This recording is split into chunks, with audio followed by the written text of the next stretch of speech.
Hey guys, welcome back to the channel. This is a story about what if Naruto was trapped in Impel Down. Before I start, please support for more amazing content and do consider subscribing to my channel and share this video with your friends. This is written by Iskander Mandoraekon and link in description and support writer. Let's start the video. Hanahagakure no Sato, 1507 CE. 20 years before series start. It is late in the evening with the signs of a storm hovering over the village hidden in the leaves, cracks of thunder could be heard even in the distance. Inside the tower of the Hokage was an uneasy silence that acted like a suffocating blanket for those standing in Senju Tsunade's office. Seated behind the mahogany desk of the village's leader was the Godame Hokage, Tsunade Senju, honored granddaughter, grandniece and student of the first, second and third Hokages, her face set neutral and grave as she looked at the group situated before her desk. Standing next to the wall behind her to her right was a tall, tanned, broad-chested, muscular old man dressed in nearly pure white garb. He had a beard and a scar over his left eye. The mystery man's hair and goatee still held some black, with a pair of sideburns that were beginning to whiten.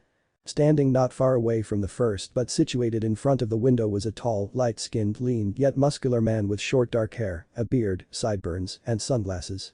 From his sideburns on, his facial hair grew horizontally. On his cheek it grew downwards with a pointed end. This man wore a white knee-length trench coat that had a quilted design which stopped just below his waist, along with two black pockets slightly above the chest on either side. Under the coat he wore a mauve-colored shirt with a purple-colored ascot embedded with a red jewel, with a golden yellow outline at the top and the tie. He also wore black-colored gloves. Standing before her desk was the squad sensei of Team 7, Kakashi Haddock, who for once had put away his ever-present pornography and had a serious look plastered on his masked face. A couple inches to his left was Sakura Haruno, the newest apprentice at Tsunade, who currently had a look of worry and confusion on her face at the tension in the room. Beside her were her two teammates, both still looking very beat up after their large battle at the Valley of the End mere days ago. The Uchiha of the team still had both of his arms occupied by a pair of casts and slings from when his male teammate had broken both at the wrists and elbows to prevent further fighting back from the attempted deserter. While his opponent and retriever, Naruto, was still bearing several bandages over his mostly healed body. Sasuke was currently standing still with his usual blank face of indifference. If he was troubled at all by what was to happen, he didn't show it, probably believing this meeting was to finally take him to task for his attempt at deserting the village and joining up with Orochimaru. Finally, to the left of the rest of his team, was the young blonde that had dragged said Uchiha back to the village. Naruto Uzumaki.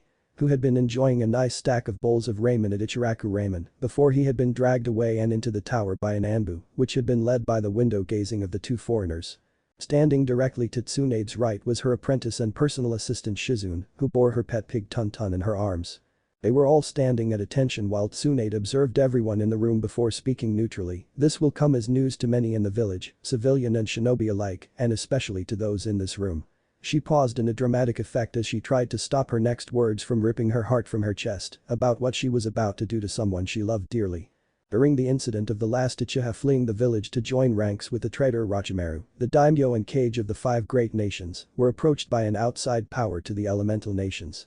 This earned a look of shock from the gathered shinobi in the room. It had been believed for over 1,000 years, since the great sage of the Six Paths, that there wasn't a world outside the borders of their continent. At least, none that could be proven after the failure of any exploratory ships returning. Uzumaki Naruto, genin student of Konohagakure's Squad 7, stepped forward. Tsunade continued as she locked eyes with the mentioned blonde, while Kakashi took a closer look at the rather tall men standing behind his leader, leading to the Jinchuriki taking an anxious step forward. The leaders of all five major nations have all come to an agreement to join this world government, making the elemental nations as a whole into a vassal state of this large-scale government. May I ask why, Hokage-sama? Kakashi asked, shocking his students at how formal he was acting in this situation, his single visible eye narrowing on the foreigners. Why are they here exactly? How did they come to know of us if we have never heard of this world government? That will be covered in the village-wide debriefing following this meeting, Jounin Haddock. Tsunade said bluntly as she looked apologetically towards her subordinate, making the silver-haired man look suspiciously between the Hokage, the two strangers, and his previously called-upon student. In summary, every single shinobi village and standing army of with the elemental nations have been ordered to stand down and desist any and all forms of hostility by every daimyo. At those words, the gathered shinobi snapped looks of shock at the first female kage. Such a stand-down order was unprecedented in the entire recorded history of the nations. Before they could speak, she continued. In addition to this decree, it has been decreed in the talks between the world government and the daimyo that Tsunade-sama. Shizune asked as she witnessed her benefactor charge pause with a choked gasp as she fought to hold in her tears. What is wrong?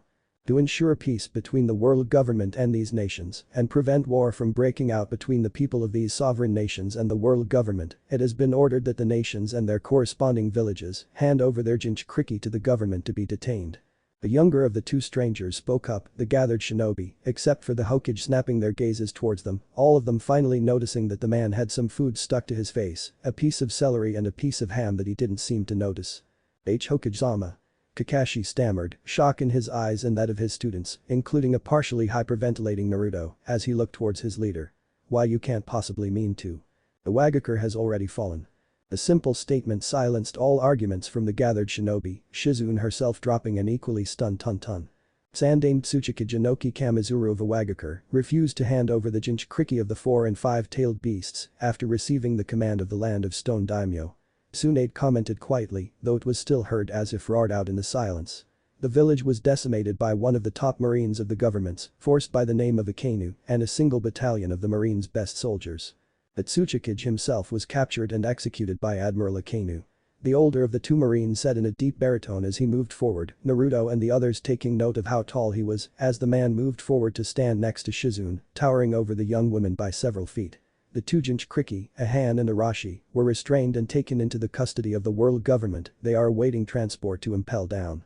You gotta be joking, Bachan. Naruto finally spoke up, his voice shaky as he tried to convince himself that this was just a big prank on the part of the busty woman, only to be quickly interrupted by Tsunade. Silence.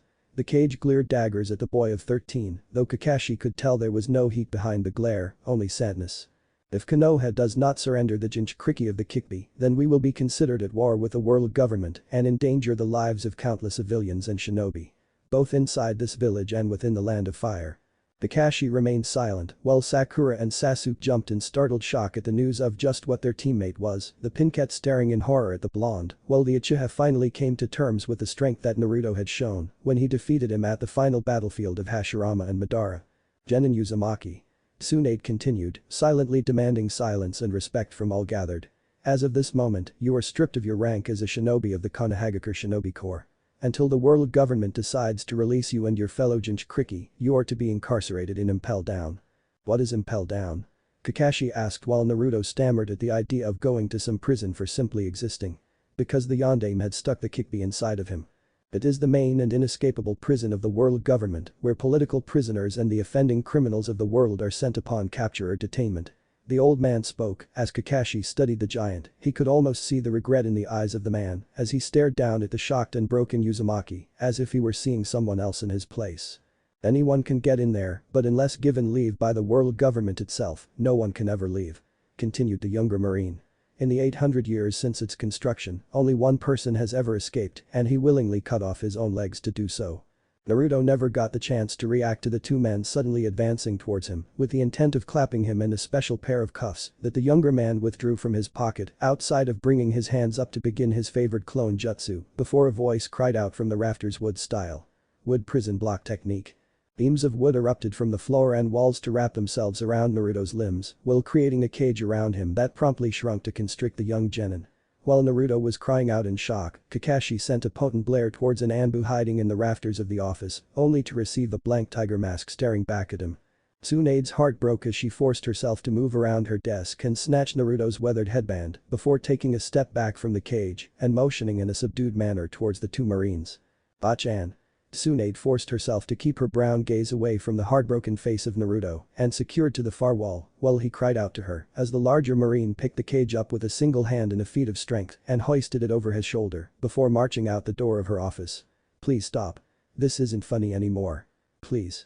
Team 7 and Shizune stared out the window with dumbstruck looks to watch as Naruto was carried off through the village on a wagon under guard by several dozen marines. Groups of civilians and shinobi alike could be seen either cheering or whispering in shock from the sides of the road all the way to the gateway of the village.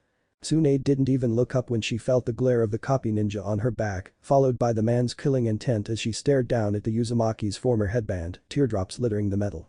Nothing the Cyclops could do to her, physically or mentally, would ever make her feel worse than she did at that moment. It wasn't very long before the contingent of marines found their way back to the coast, where a massive ship with a gigantic dog's head sat as the figurehead with an equally massive bone in its mouth. As Naruto's struggles continued to get stronger and stronger despite the draining quality wood release had on the Kyuubi's chakra, Garp looked sadly at him, knowing just what it was like to be hunted for something not in his control, after having witnessed decades of how those with the initial D were treated and oftentimes hunted for the ancient acts of their ancestors. Finally, in order to make the trip less stressful on the young man and the young girl with mint green hair that had been handed over by Tokigakure, Garp had the young, pretty medical officer of his vessel sedate the two Jinchuriki. The nurse became shocked that it took enough tranquilizer to put an elephant in cardiac arrest to knock the two unconscious. Just another thing to make him hate the Tsukuyobido and the government that served their whims. Another thing to make him regret not taking his son's offer when he abandoned his rank as admiral to become the most wanted man in the world by leading an army of revolutionaries. Impel Down. The trip to all the Jinchuriki's new home in the Great Prison had been less than enjoyable for both the crew and the new prisoners. The Marines that served under Vice Admiral Garp the Fist were just as disgusted by the cruelty of the elemental nations and the world government as their commander was, and the two Biju containers had to be constantly sedated every 24 hours as their Biju chakra ate through the sedatives, nearly wiping out their medical supplies before they reached Impel Down 2 weeks into their trip from the New World. Garp himself tried to remove his mind from the thoughts of going down to release the prisoners and punching out the silently smug old man that had joined his ship to eventually meet with the government. Sometimes just the sight of the one-eyed, one-armed bastard known as Danzo Shimura made Garp want to demonstrate just why his fists were feared by pirates all around the world. The galaxy impact would certainly wipe the bastard's smirk off his face. It took them nearly an hour to simply get from the beach port up to the prison proper due to the continuously rising strength of the continually enraged blonde Jinchuriki, getting to the point that even Garp was surprised by the strength of the 13-year-old, forcing the vice admiral to take charge of pushing the young man's cage up the steps after 3 of his troops were nearly crushed by the shaking cage. Every fiber of his being wanted this to end and allow Garp to wake from this horrible dream of imprisoning innocent people in the worst prison in the world.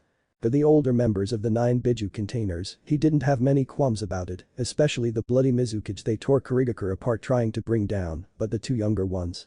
Naruto. Phew. It was bad enough they were being placed in Impel Down simply for the crime of existing, it was worse however, because he knew their true destination. Level 6. The deepest level of the prison. Situated on the very floor of the deep ocean. Where only the worst offenders were supposed to be imprisoned to be erased from history. He'd have quit the moment he returned to Marineford if he hadn't known for certain that despite Sengoku's belief in absolute justice, his old friend was just as appalled at this action as he was. Naruto was forced to stop his shaking as he noticed he was now inside the prison with his cage being set down by Garp, though his eyes continued flickering from blue to red. Ahead of him and the girl named Fu were several guards in tan uniforms with strange hats, one of which was a gigantic man, about 3 times the height of a Kakashi. Naruto thought his face resembled a baboon, with very sharp teeth and a thick beard attached. He had bat wings on his back and horn-like ornaments on his head. Overall, he resembled a devil. He was wearing a black-colored suit with a red shirt underneath. His suit featured more buttons than those of his subordinates. Draped over his right shoulder is a piece of rope. "Quiet down, scum." A tiny teenager wearing a prison guard uniform that looked like he barely came up to Naruto's hip cried out, a flute in his tiny fist. Warden Magellan is about to speak. "Shut up. Half pint. I'm innocent. You can't do this." Naruto roared, startling the teen at the bestial growl in Naruto's voice, before he regained his confidence and growled at Naruto. Fu lifted her broken orange eyes to look at her fellow Jinchuriki like he was an idiot. The aforementioned Magellan strode forward before the imp could make a jab back. The next few moments of Naruto's life were of extreme pain as a flood of purple liquid Naruto discovered to be extremely toxic poured down upon his body, seeping through the cage's holes.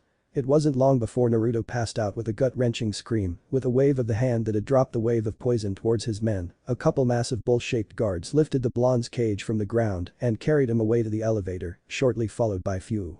It would be the last time either of them laid eyes on the sun or the outside world for a very long time. Impel Down, Level 6. Eternal Hell, 1527 CE. 5 weeks before series start. HN. A pair of crimson eyes opened in the dark of the desolate cell as the silence of the eternal hell was disrupted. They glowed in the deep gloom of the lowest level of Impel Down, appearing demonic in their appearance with a lupin slit present for the pupil before the red bled back into a bright hard blue. "Who's there?" Nobody answered, though many of the man's fellow prisoners glanced over from their own cells towards the usually silent man. It had been a rare occurrence over the last 20 years for anybody to hear him speak at all after he'd given up on having his cries of innocence heard by the tyrannical prison staff. Then they were all startled when the shadows seemed to shift, ejecting a tall man with spiky black hair cascading down his back and an orange spiraling mask attached to his face. A single hole resided on the mask, where a glowing crimson eye peered through it at the man's surroundings, many of the prisoners shying back from the odd, dancing tomo in his eye. In front of him stood a familiar short form adorned with a uniform of Impel Down's guards. His appearance was that of an imp in a white suit with a yellow shirt underneath, a black tie, and he is also seen wearing yellow gloves. He wore a white sun hat with two horns coming out of it, bat wings growing out from his back. The prisoner would have sneered at the familiar midget that had antagonized him many times since his arrival in Impel Down, if not for the fact that the bastard's eyes were empty of all conscious thought and his expression nothing more than a daze. He wasn't even aware of where he was or what he was doing. The Jinjutsu. Quite impressive Naruto Kun. The stranger clapped his gloved hands together as he approached Naruto's cell, his eye taking in the Jinchuriki's appearance. Much has changed over the course of 20 years. Gone was any remainder of the Uzumaki's baby fat that had clung to him as a genin, and gone was the short stature of being just under 5 feet tall, replaced now by a full-grown man that the newcomer imagined would stand above 6 feet if he rose from his seated position. Due to not having access to a razor of any kind in his long imprisonment, what had once been short spiky locks had grown into a long, wild golden mane that stretched from his head down to his knees, its length draped over him in his seated position, acting almost like a blanket against the light chill ever present in the dungeon. His once smooth jaw had grown a somewhat wild beard that hung down to the bottom of his chest in a tangled mess similar in color to his golden hair, though, oddly enough, with streaks of crimson. Perhaps a little bit of his Uzumaki lineage showing through. Lastly, despite the chakra inhibitors sealing away his and the Kikbi's chakra, as well as the shackles attached to his wrists and feet, the captive Jinchuriki wasn't stick-thin, like one would think a long-term prisoner would be, but held a rather strong physique. The newcomer assumed it was most likely due to using exercise to alleviate some of the monotonous boredom he could see on the faces of the other prisoners, sitting in this hell with nothing to do. Despite having your chakra sealed, you were able to see through my Jinjutsu. The masked figure chuckled as he continued. Most impressive. Nothing of the sort. Naruto rolled his eyes as he leaned against his corner, staring in almost disinterest.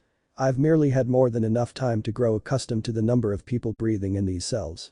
Jinjutsu or not, you merely hid your physical presence from everyone here, I could still hear you in the runt breathing. The man's head tilted in what Naruto could only assume was interest. Remarkable. Though I should have expected no less from the Yondame's son. Naruto merely raised a brow and let the silence settle between them, quite sure that the man was trying to get a rise out of him with this information. Not going to react, Naruto-kun. The man's head tilted again, this time in confusion. No. Naruto shrugged haplessly.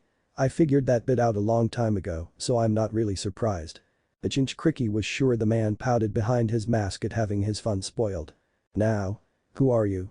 Naruto asked with no small amount of annoyance, his head shifting to fix the interloper with a gimlet eye. And what do you want? Surely it isn't just to poke fun at prisoners. You wouldn't have risked coming so deep into Impel Down and manipulating one of the chief guards just for that. Very true, Naruto-kun. The masked man nodded, settling his arms against the cell door as he leaned closer in a more relaxed manner. I suppose you aren't the inattentive little boy you used to be. Prison life sure does change a person. When he failed to get a rise out of the 33-year-old genin, he continued. I am Tobi. I am a member of the Akatsuki, and for the last 20 years, my group has been searching for you Jinchuriki. The ones that didn't escape the world government, that is. Akatsuki? Naruto muttered as if he were tasting the odd word before his eyes fell on the long black coat Tobi was wearing and the familiar red clouds on them, a memory coming to the forefront of his mind. You are in that group that Itachi Uchiha and Fish Sticks is part of. Tobi snorted at Naruto's nickname for the deadliest of the 7 swordsmen of the Hidden Mist. If he didn't respect Kisame so much, he'd probably have thought about using it on the shark-like shinobi when he returned. Yes. Though, unfortunately, Itachi-sen is no longer with us. Did Sasuke catch up to him? Tobi pulled his head back a little in surprise at Naruto's question. Yes, he did. About 13 years ago to be exact. It's surprising that you knew that Naruto-kun. I didn't. Naruto shrugged. However, given that it was Sasuke's life goal, it was an educated guess at best, considering how strong Itachi was. Ah. You still haven't told me why you are here exactly. Naruto continued as his eyes fixed with the Sharingan situated behind the mask. If it were to just find the Jinchuriki, you wouldn't be stopping to engage me in conversation. Of course. Tobi chuckled darkly while switching his attention to the locks and hinges of the cell door before shrugging and simply walking through the massive sea stone and iron like a phantom. Once inside, he sank into a sitting position in front of the prisoner. As I was saying, the Akatsuki's has been to locate and obtain all 9 Jinchuriki. Which unfortunately was stalled when the world government came blundering into the elemental nations and absconded with most of you. Most of us? Yes. Tobi nodded solemnly. Well, the world government got their hands on the 3 to 7 tails, plus you, number 9, the Ichibi managed to escape from Suna with the aid of his siblings, and the Yondaime Reikage absconded with Ichibi and Nibi before the world government's forces could arrive at Kumagakure, both groups escaping out to sea. The Reikage and the loyal shinobi forces that joined his escape became a group of pirates known as the Cloud Wolf Pirates that eventually joined up with the Whitebeard fleet. As for the Kazukiya's children, well, I am a little ashamed to say that we lost track of them 16 years ago. So, Gaara managed to escape. Naruto mumbled as he glanced down at his shackled wrists, the skin no longer chafing or raw after years of growing used to their presence. I suppose that's good to know. Yes, quite. Naruto felt a flicker of amusement at the slight annoyed tone the man made before it returned to its lighter, happier tone. Thereafter, it took the Akatsuki a good, long while to discover where the world government had transported you and the other captured Jinchuriki, eventually arriving here. Tobi gestured widely at the rest of level 6. I mean, it should have been an obvious choice at first, but we still checked all over. And you decided to stay and talk to me, why? That, my dear, Naruto Kun Tobi giggled in a boyish manner. Is to offer you and your fellow Jinchuriki an escape from this eternal torment. It would of course be at the cost of your lives as we seal away the terrible beasties residing within your seals, but you would be free from the torment you've faced for the last 20 years. No peace, and perhaps, in the distant future, be reborn with a new lot in life. Freedom, Naruto murmured as his eyes gained a faraway look. At the cost of my life. Yes. And what would sealing the Kikbi do, exactly? Tobi smiled wryly beneath his mask. Initially. It was meant to revive a powerful weapon from ages long past that would be under Akatsuki's control to force all of the rival nations of our homeland into a forced ceasefire. If they were too scared of us and our weapon to act, then they would be too scared to initiate another war. Naruto could almost see the man's grimace despite his mask as his demeanor took on an annoyed countenance. However, the world government happened and we learned that the world is much bigger than it was believed to be. Our plan shifted to not only prevent war from rising in our homeland again, but to also have an incredibly powerful deterrent pointed at the invasive world government that may threaten our shores again. A total peace, Naruto summed up as he leaned his head back against the cool stone of his cell's wall. At the price of overwhelming fear. Hiro-sanin wouldn't have liked you. Hiro-sanin?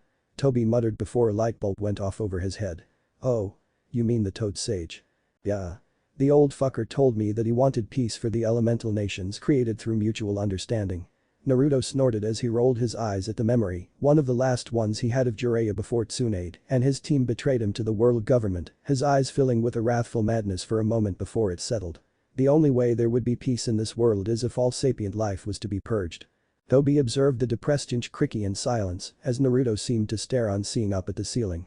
Tobi observed the Uzumaki seemed to shrink in on himself, showing a tired weakness as he considered the Akatsuki members' offer of freeing him and the other Jinchuriki, even if that meant dying. The wild golden mane shifted as blue eyes turned to gaze on the further away form of an olive-skinned woman and then onto several others. An old short man, his once crimson hair long since turned stark white. A heavily bandaged giant of a man with graying brown hair who had once been wrapped up in heavy armor when Naruto had first seen him. A short green-haired man that appeared younger than Naruto if not for the fact that his hair had gray streaks running through it. A brown-haired man dressed in the remnants of a blue yukata. Would you be able to make it quick? Tobi jerked for a moment when Naruto's voice spoke up again after 10 minutes of long silence. Sharingan met sky blue as the masked Akatsuki member considered the prisoner's words. Possibly. Tobi nodded a little reluctantly as his hand rose to cup the bottom of his mask. Generally, unsealing a Biju from their Jinchuriki is a very painful process because of how entangled they've become with the host's chakra coils, though I suppose we can figure out a way to keep you and the others blissfully asleep and unaware of the pain your body would be going through before we extract the beasts. Then I will accept. Naruto held his hand out to the masked shinobi, a single red eye scrutinizing it for a moment before reaching out and shaking the man's hand. As they stood up though, the Uzumaki continued speaking. Though I do have a couple requests before we go to wherever your group is. Tobi glanced back at him just as he'd been about to phase through the cell door again. And that would be? I want to kill him. Naruto pointed at the midget that Tobi had put in a Jinjutsu to get into Impel Down. His lips pulling back in a dark sneer of loathing directed at the source of many of his torments, a deep animalistic growl forming in his chest at the thought of getting payback against the midget. Tobi looked between Naruto and Saldith a couple of times before shrugging, clearly figuring out that there was bad blood between the two, not that it was surprising given the tortures Impel Down staff regularly put the prisoners of the upper floors through. He'd seen quite a lot of shit while Saldith unknowingly escorted him to his destination. Some of what Impel Down did to its prisoners would have made even the hardest and cruelest of the Akatsuki, past or present, falter. Though he supposed Orochimaru might have incorporated a few of them out of twisted amusement. And what else? Tobi asked as he remembered that Naruto had asked for a couple things. Naruto turned his gaze up towards the ceiling again, his eyes clouding over as if imagining something. I want to see the sky again, to see the sun rise and feel its heat on my skin. The masked man pursed his lips for a moment before nodding. It was a small thing to ask for that he'd be willing to give. Even with how tumultuous his own life had been, he couldn't imagine being forced to endure 20 years of non-stop darkness without being able to feel the warmth of the sun. Very well, Naruto-kun. He glanced at the imp that had let him down into level 6. Do make it quick though, I'd like to be gone before some of the staff realize something is off. Of course. The masked man grabbed the Jinchuriki's shoulder and the two of them seemed to melt through the bars, an interesting experience for the former genin. For the briefest of moments, when his eyes passed through the thick bars, Naruto could swear he saw a dark world with white platforms suspended in the void before his vision returned to the real world. Soon, Naruto was standing in front of Saldith and looked over his shoulder at Tobi. Would you mind? Tobi blinked before following the blonde's gaze to the hypnotized midget and realized what he desired. Oh. Of course, apologies. His Sharingan flared before dispelling the Jinjutsu. Saldith blinked as the Jinjutsu fell away from his senses, his expression shedding its dazed features as he looked wildly around, his surroundings very different from where he'd been in the barracks in what seemed to be mere seconds prior. What the? Then the little bastard's eyes locked onto the person standing in front of him, his dark eyes dilating in concern and shock. You. What are you doing out of yo? He wasn't able to finish, as at that moment Naruto's large hand wrapped itself tightly around the man's neck in a vice grip, slowly closing tighter and tighter. He may not have access to his chakra due to the restraints, but only being able to exercise to alleviate the boredom of sitting in a cell for 20 years had given Naruto a great deal of physical strength. Thankfully the midget was without his usual weapon or implements of torture and thus couldn't quite defend himself when Naruto raised his free hand and began to savagely beat the imp with powerful punches. Saldith squealed and struggled against the grip cutting off his air supply while trying to simultaneously defend himself against the blows raining down on his quickly turning purple face and body. Tobi stood back when blood began flying from the strikes, content to watch the former prisoner get his long overdue vengeance against his tormentor. The other prisoners cheering on their fellow inmate with chants of bloodlust, enjoying the sight of one of Impel Down's tyrants getting their just rewards. All too soon for their liking, Naruto stepped back, huffing with an enraged snarl as he glared down at the ruins of Saldith's beaten body. The imp's skull was caved in and broken from the force behind Naruto's strikes, and his small body looked as if it had been struck repeatedly by hammers. Bones piercing out of the man's body, clearly broken and his limbs stuck at odd angles. The ground around him was splattered with his blood and there was barely a piece of flesh attached to the newly deceased man that wasn't colored with blood or black and blue. It brought a tear to Tobi's eye that he dramatically wiped away. It was always good to see tormentors get their just desserts and it reminded him of his youth when witnessing the man's mother fly into a crimson rage. Usually when called a tomato. If you are, Tobi began, placing a gloved hand on Naruto's shaking shoulder before freezing as he felt a dark sensation of doom overcome him just before with reflexes and speed he wasn't expecting. A gore-covered hand flashed up over the Jinchuriki's shoulder and sharp fingers pierced through the Akatsuki member's neck. What? That felt good.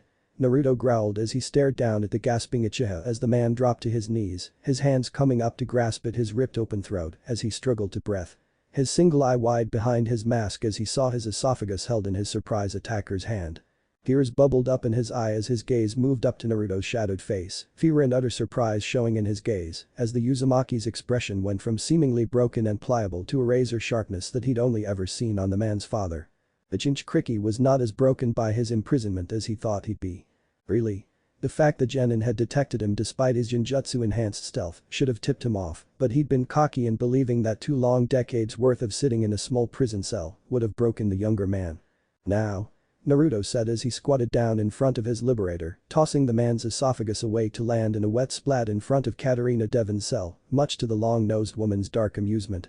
A bloody hand came up to grab the spiral mask covering Tobi's face and pulling it off the suffocating man's head before casting it away to stare dispassionately at the scarred face beneath. I'm sure you're wondering why. Why did he do this? Everything was going according to plan. It is simple really. Naruto grasped the sides of Tobi's head in a powerful grip as he glared into the man's soul eye. I've had a very long time to talk to the damnable fox residing in my gut. It was either have a conversation with the fox and get to know him or just exercise, eat, sleep and shit my life away. Tobi could feel his life slipping away as the Uzumaki talked, the only reason he wasn't dropping to the ground to gag on his last breath as his strength left his body was because of Naruto's grasp on his head. While I talked to the fox, I learned a great many things about him and what his life had been before he'd been sealed inside me. Naruto continued, dark amusement evident in his eyes as they became crimson and slid again. That includes who my parents were and what happened to them, and of course the person that caused their deaths by freeing the Kyuubi and having it attack Konoha.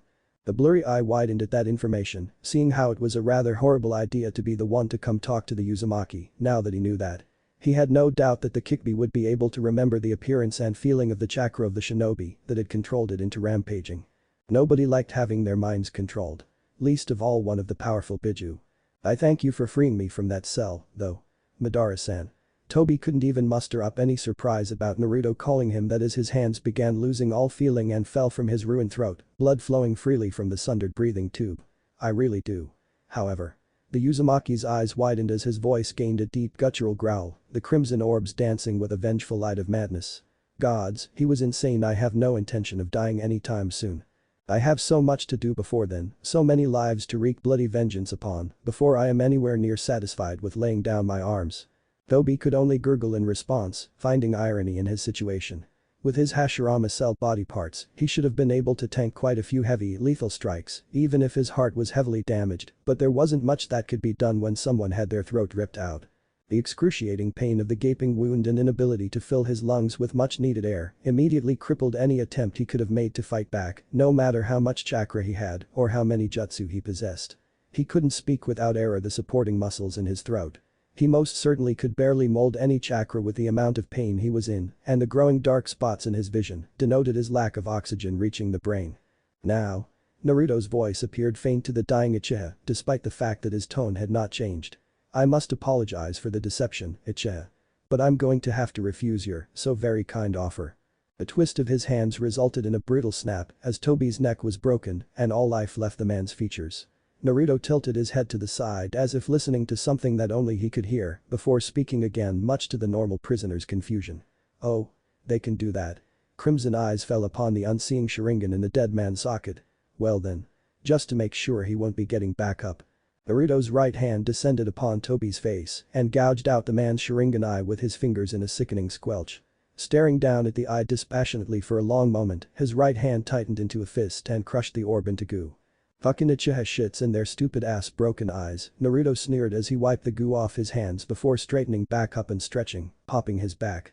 Ah, it feels good to be out of that cramped cell. By now, all the man's fellow prisoners had crowded the front of their individual cells, eager faces watching the first escapee's movements as he returned to Saldith's ruined corpse and began rooting around the man's bloody uniform until he pulled a ring of keys from the man's coat pocket. The ring was heavily dented from enduring the force of Naruto's earlier blows, but was intact for the most part. It only took a few failed tries before he found a key that fit his shackles. Freedom feels good, Naruto smirked as the shackles that had held him prisoner for over 20 years of his life fell from his scarred wrists, joined quickly by those clasped around his ankles. Now for these annoying things. Using the jagged end of the broken keyring, Naruto cut the pieces of seal-inscribed paper wrapped around his wrists down the middle, bisecting each one until they fell in scraps to the floor. Almost immediately, the prisoners jerked back as a malevolent aura burst out from Naruto as his chakra and the chakra of the nine-tailed demon fox residing within him was unsealed for the first time in 2 decades. The great chamber of Impel Down 6th level quaked and the air itself vibrated violently. Naruto could only imagine what the people on the upper levels experienced when the foundation of Impel Down seemed to shake beneath their feet. Uzumaki, the tired voice of an old man, called out after a couple minutes of Naruto enjoying the feeling of his unsealed chakra, causing the blonde to look over at the cell containing the eldest of his fellow Jinchuriki. If you are done. Would you mind freeing us as well? 4 more pairs of eyes joined the old man in hope as the other Jinchuriki gazed upon their escaped comrade. Of course. Naruto nodded after a moment of eye contact with the ex-Iwa shinobi.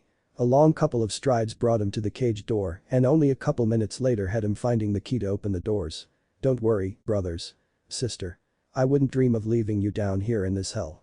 The eldest grunted before brushing past Naruto once his shackles clanged to the ground, stretching his sore old muscles. One by one, the other Jinchuriki joined number 9 outside the cells, stretching their limbs and marveling at the feeling of their chakra returning. What about us, Blondie? Naruto blinked and turned to his right to lay his eyes upon the cells still containing the vast majority of level 6's prisoners. Why would I want to do that? What? The one that had called out to him squawked in outrage, pressing his rat-like face against the dirty bars. Barring my fellows I've already freed. Naruto stated as he looked along every cell containing prisoners, stopping momentarily on each of the real threats held imprisoned here from Devon to Shiryu, and even the titanic figure of Sanwen Wolf. I have no assurances that you fucks won't try to murder me simply for the fun of it, even if I did free you, not that it'd end well for you. So. How about you enjoy the time you have left, sit back and enjoy the show. What show? Katarina Devon called out as the Jinchuriki began making their way to the winding stairs, her lips spreading in a wicked grin, not at all insulted about being left behind. Naruto was right, she'd have probably tried to kill him for the fun of it. You'll see. Impel Down, staff level. Chief Magellan's room, 1527 CE. Sir. Magellan groaned as his eyes shot open at the sudden ruckus occurring in his room as one of his many subordinates broke through his doorway and shakily saluted, fully rousing the poison wielder from whatever sleep had remained in his body. His subordinates knew better than to disturb his sleep unless it was absolutely necessary, especially in such a rude fashion. Report. Magellan barked, round eyes glaring down at the guard. A young man that he recognized as just recently being assigned to Impel Down's guard structure after having a falling out with a superior officer in the Marines. Sir. Prisoners have escaped detention level 6 and are rampaging through freezing and blazing hells. Sir. What? Impel Down was burning. More than it ever had before. Battles raged on the lower levels, sweeping toward the upper floors in a swathe of destruction that spared none. Cells were smashed by a man with a wild mane of golden hair as he and 5 others clashed against the monstrous guards of the prison, and those prisoners that still had their wills unbroken escaped en masse, taking advantage of the chaos. Those remaining within their cells. The prisoners that were either too weak or beaten into such submission that the thought of escape had become mythical, remained.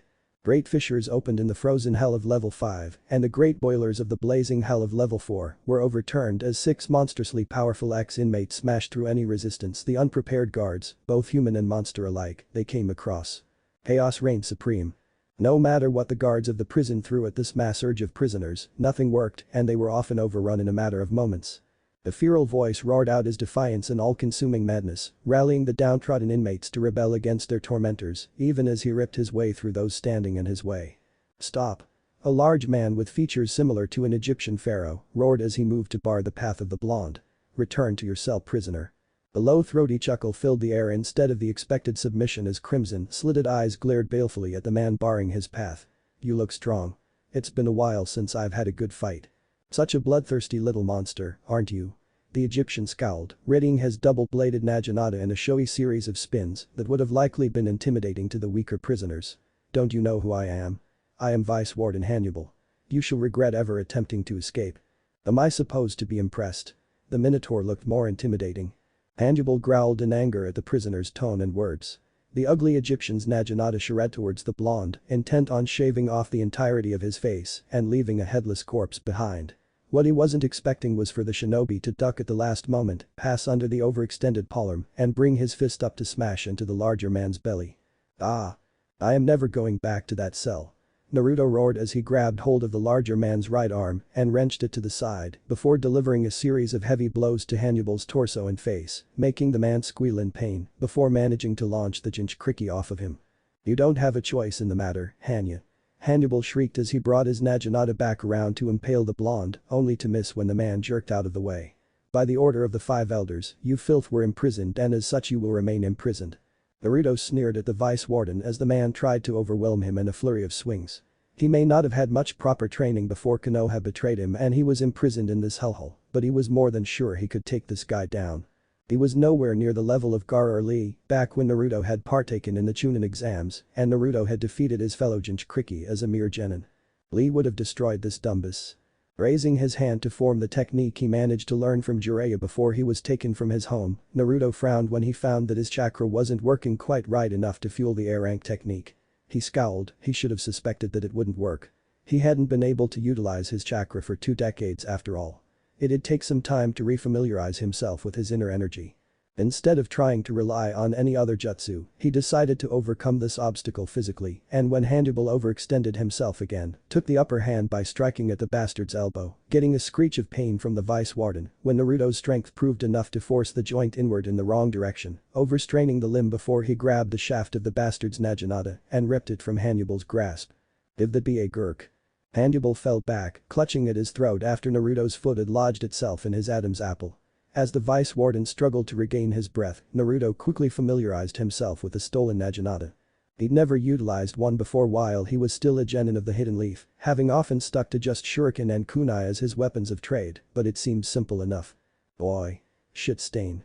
Naruto snarled just as Hannibal regained both his breath and balance, making the vice warden look up just in time for Naruto launch himself at him, palm swinging in his grasp.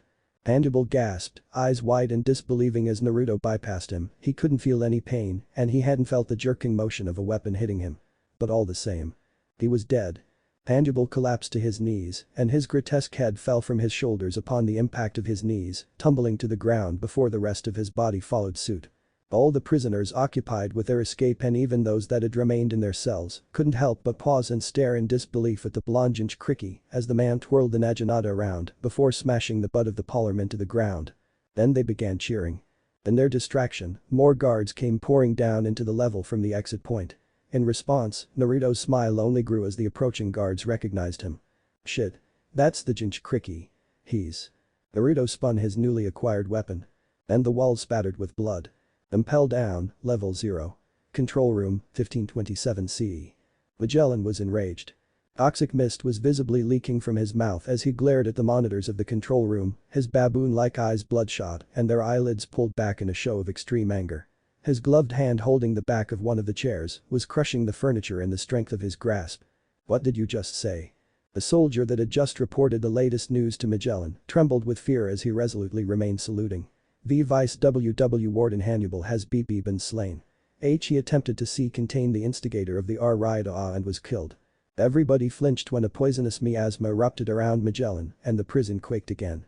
If they were not sure that the Yonko was still in the New World and they didn't know the source of the mass riot taking place in the prison, then many would have wondered if Whitebeard was assaulting the prison. Not that it wouldn't take the Quake human more than a couple swings to split Impel Down like an egg. Whoever was down there, they were hard at work tearing the prison apart. Do we know who the leaders of the resistance are? Domino demanded as she made sure to stay clear of Magellan's miasma. Why yes, ma'am. The guard seemed more than happy to focus on the pretty head guard instead of the wrath on Magellan's face. It would appear that 6 prisoners escaped from level 6, how? We don't know yet as all contact with level 6's guard station has been lost. But it is believed the interlopers are the 6 prisoners detained under the treaty with the Imso Kingdom. The Jinchuriki. Magellan's bellow conveyed all the disbelief that he was experiencing. He hadn't heard any progress reports about those political prisoners in the last 19 years since Naruto Uzumaki stopped trying to escape following his punishment for ripping off the arm of one of the guards. That's impossible. Those prisoners were held in cells of sea prism stone. How in all the hells could they have escaped? Magellan didn't wait for an answer as he hit a button to send command to all government forces within the prison. All guards. Subdue and detain Naruto Uzumaki. Detain the Jinchuriki. Execute all other prisoners out of their cells on sight. Impel Down, Level 3. Starvation Hell, 1527 CE. Naruto chuckled darkly as he used his stolen naginata to bisect another monster guard that got in his way, the jailer beast Minazabra, as he heard Magellan's voice over the transponder snails located throughout the prison demanding his reincarceration, before narrowly avoiding a bite from a giant rat that tried to catch him by surprise by dropping from the ceiling. Around him, men garbed in the prison's uniform were dying horribly. Either cut to pieces, impaled or beaten to death by Naruto and the other long-tormented inmates. The floors and walls of the cells and the hallways ran red with their splattered blood. A fellow prisoner, a giant of a man that stood at least 4 times Naruto's height hammered at the gate that had fallen over the entrance connecting level 3 to level 2 after Rashi had shown them all. He wasn't weak despite his age by defeating Sphinx, the guardian beast, and before long, the metal began denting and collapsing in on itself. "We're so close Han," the Gobi Jinchuriki stated quietly as he stared up at the obscured stairway to Impel Down second level, his large bandaged fists clenched and soaked in blood from his own clashes with the guards. Ever since he'd regained his chakra and the fighting began, the largest of the Jinchuriki had been soothing his long simmering anger and pain by using his steam release to boil the guards in revenge for the torment he'd been inflicted with for years. It was especially effective here on Starvation Hell where the climate was already hot and arid. The big guy had left quite a few mummified guards in his wake. Aye. Rashi nodded to his fellow Iwa shinobi as his old eyes watched the demi-giant batter the barrier. We're almost out. It'll be good to feel the sun again. Fu stated with her first smile in decades. The once short teen had grown into a beautiful woman despite her confinement, her short mint green hair having grown long enough to scrape against the floor and her once small breasts having grown to a more fulfilled size. Naruto merely grunted at their words, looking back at them over his shoulder before refocusing on the task at hand as he fidgeted with an aginata he'd taken from the deceased vice warden. "Boy, you bearded fuck. You gonna let me out or not?" Naruto blinked at the sound of an irritated shout and turned to his right, following the sound he'd just heard until he stood in front of a locked cell, one of the few undamaged in the recent clash. "That depends." A frown flittered across his face as he laid eyes on a pair of emerald green cat-like eyes glowing in the shadows of the cell. "Who are you? And why should I let you out?" Aside from the fact that he'd already freed many prisoners, including the demi-giant currently busting up the barrier in his rampage. The immediate reply was an animalistic snarl. Clearly the prisoner had lost whatever patience they'd ever had during their imprisonment. A hand thrust itself before his face. Are Naruto chortled as he dodged back from the claw swipe that would have left nasty gashes on his face. Now that the prisoner had stepped into the light, he found it to be a young woman, late teens, possibly early 20s. She was small in stature, covered by a tattered white and black prisoner shirt and pants, tattered from her imprisonment and the inhospitable conditions, revealing her toned stomach and arms. Her skin was covered in dirt and grime, and her previously noticed green eyes had a cat-like slit in them. She had wheat blonde hair that was held back in a spiky ponytail, with a pair of intricate braids running along either side of her head. Now. Naruto smirked as he approached the cell again, smiling in amusement behind his beard as the young woman scowled at him. "All you have to do is answer my question. No reason to be snippy." He reached into his belt and exposed the keyring he'd taken from Saldith's corpse, jangling them. "I'm Mordred." Mordred snarled furiously, green eyes boring into mad blues. "Mordred Drake. Knight of Carleon Kingdom." The woman spit off to the side after wrinkling her nose in disgust and anger. "Former Knight of Carleon." "Former?" Naruto asked, raising an eyebrow. There was a lot of resentment in that tone. Mordred stared at the bearded Jinchuriki for a long moment before sighing with a huff and crossing her arms. "Let's just say that I was tricked into betraying my king by my witch of a mother and leave it at that." "Very well then, we all have our secrets." Naruto's smirk dimmed into a small smile. It sounded like she had gone through a similar experience to his own situation. "I think I might be your ticket out of here." The Jinchuriki shuffled through the keys, fitting each into the lock on the door until he found the correct one and the cell swung open. The woman simply stared at him for a long moment before stepping out of the cell, as if she couldn't believe he'd actually freed her. "Who the fuck are you?" "Uzumaki Naruto." Naruto bowed in an over-exaggerated fancy manner out of amusement. She laughed. It was a deep throaty sound. A feral grin forming on her face. "Nice to meet you, Uzumaki. My sword is at your service until I repay this debt." "Sword?" Naruto cocked his head, scrutinizing the young woman in curiosity. He hadn't been expecting an oath of service. "Aye." She nodded, eyes resolute with a slight grimace. "As a knight, I am proficient with a sword and it is customary for a knight of my homeland to repay debts by offering our sword in service. I'd offer the actual damn thing, but I haven't seen it since that bastard B took it from me before I was shipped off here. That, and my armor." Naruto felt amused at how put out she was when she trailed off. "Then we'll just have to get you a new one." Mordred merely raised a brow as she held up her shackled wrists, and Naruto unlocked her restraints, letting the annoying pieces of metal fall to the sandy floor. "Feeling better?" "Much." Mordred groused as she rubbed her raw wrists before stretching out her arms and groaning at the soothing pops her bones made. "Thanks. I needed that." "You're welcome." Naruto grinned widely. His eyes then looked over his shoulder when a heavy clang filled the arid space, taking in the sight of the demi-giant finally battering down the obstruction. The other prisoners cheered victoriously. Now they just had 2 more levels to pass through before they made it to the entrance of the prison. "Keep close, Mordred. This is gonna be a bumpy ride." Impel Down, Level 0. Control Room, 1527C. "Sir." Magellan sighed as he ran his hand over his baboon face before glancing back at the guard running into the room. "Report." "Reporting, sir." The man saluted. "The prisoners have breached the entrance to Level 2, the Wild Beast Hell." "Damn it." Magellan growled as he looked over at Sadi. "Sadi. Take the bazooka unit and head off the prisoners. I want them neutralized now." "Yes, sir." The dominatrix-styled woman smirked sadistically before striding towards the exit, snapping her whip. "Men. With me." "Yes, ma'am." Pururu, Pururu. Magellan blinked as he heard the sound of a den mushy sounding off and turned his attention towards the wall containing the transponder snails. The giant winged baboon stalked over to the one ringing and picked it up. It was one of the outgoing snails. Warden Magellan answering. Warden Magellan. A deep voice called over the transponder as the snail morphed into a darker skinned version with a bushy black afro and a trimmed mustache covering its upper lip and a short beaded beard, a pair of glasses resting over its eyes. This is Fleet Admiral Sengoku. I have received a report that there is a mass riot going on in Impel Down. What is your progress in subduing the prisoners? Magellan's eyes swept over the guards manning the control room, wondering who had gone over his head and contacted Marineford before turning his attention back to the snail and answering. Yes, Fleet Admiral, sir. We are indeed in the midst of a full-scale riot within the prison. As of 5 hours ago, 6 prisoners escaped from their confinement in level 6 and began rampaging. We have lost all contact with level 6, 5, 4 and now 3. Level 6. The snail freaked, eyes bulging as it yelled. Which prisoners? How? Magellan could understand Sengoku's worry. Level 6 held some of the most dangerous people on the planet and any single one of them could cause the collapse of a nation if left to their own devices for too long. The Jinchuriki from the Imso kingdom. As for how, we do not yet know.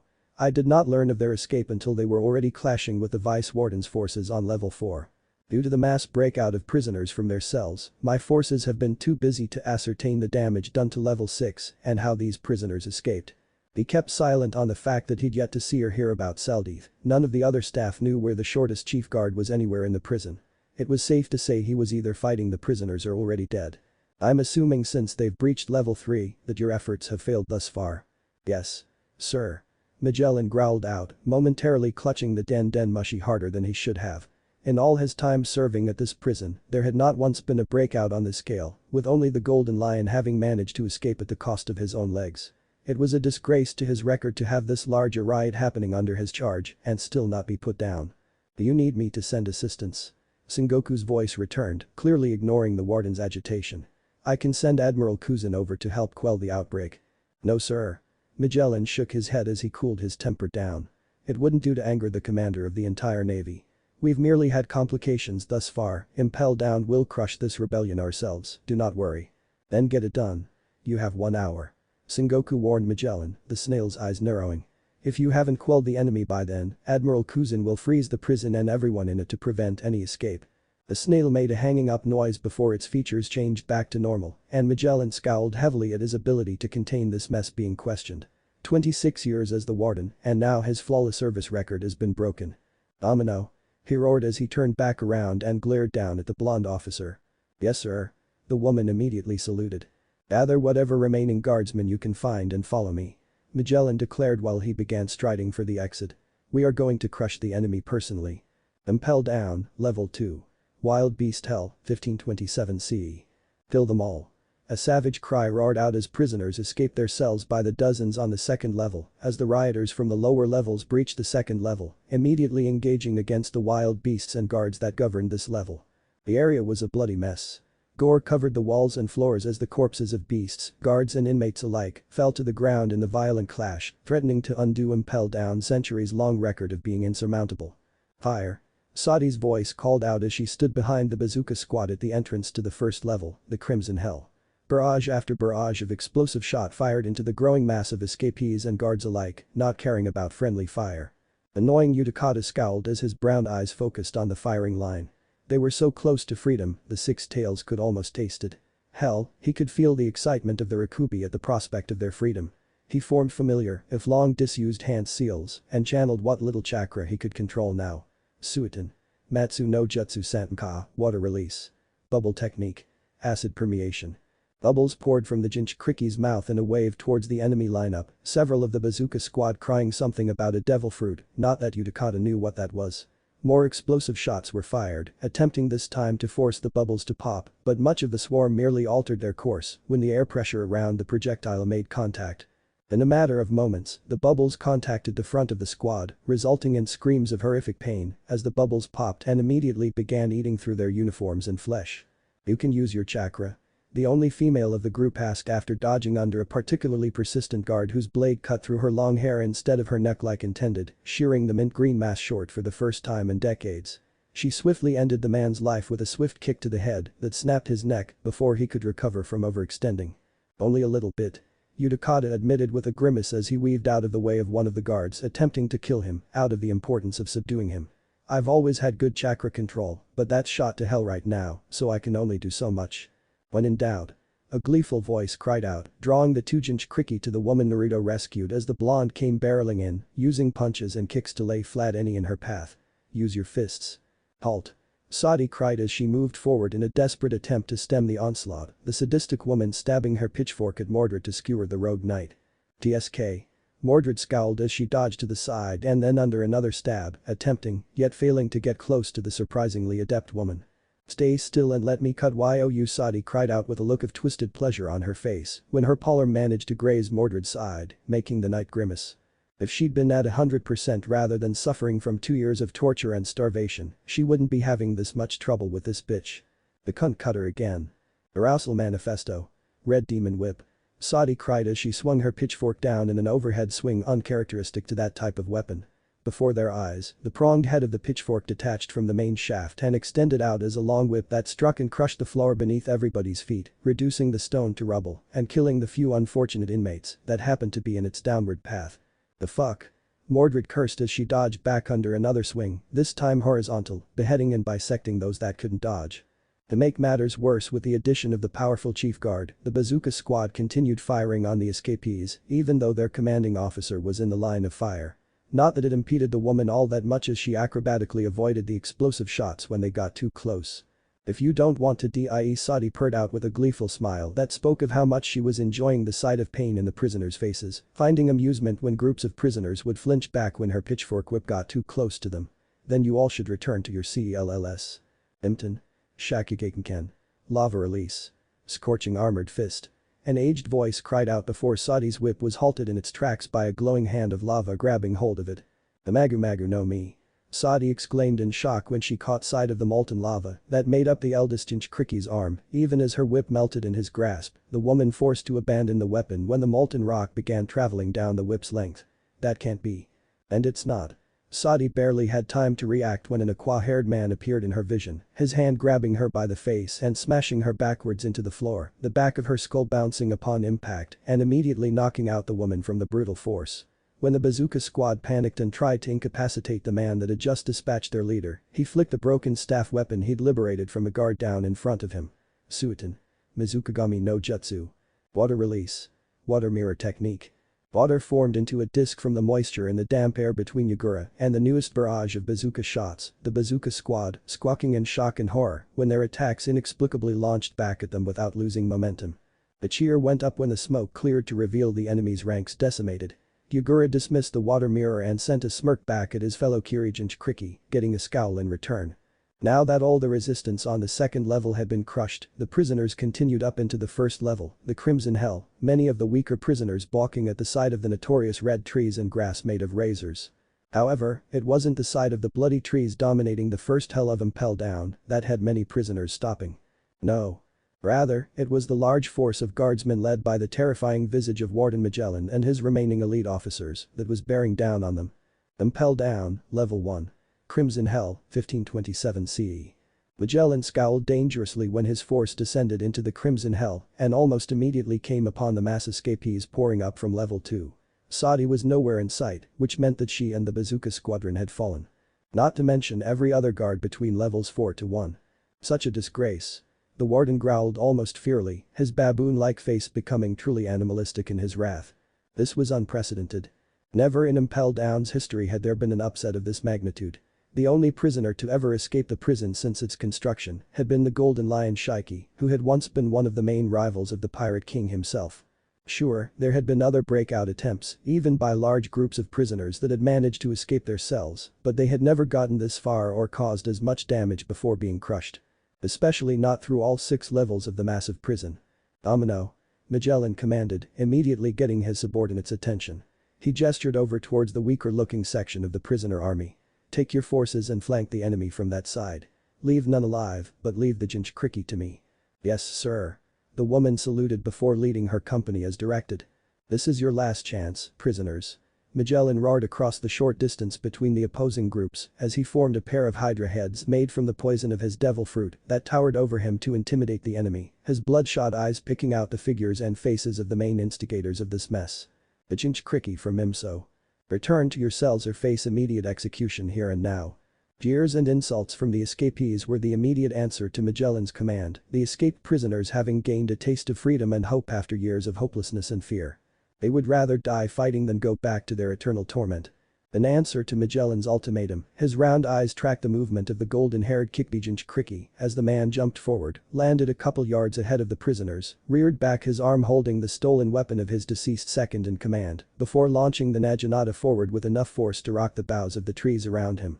Magellan quickly stepped to the side, allowing the weapon to spear through one of his hydra heads, though he quickly frowned when the polearm continued, spearing through a few unfortunate guards that had been behind him and hadn't seen the weapon in time to move out of the way.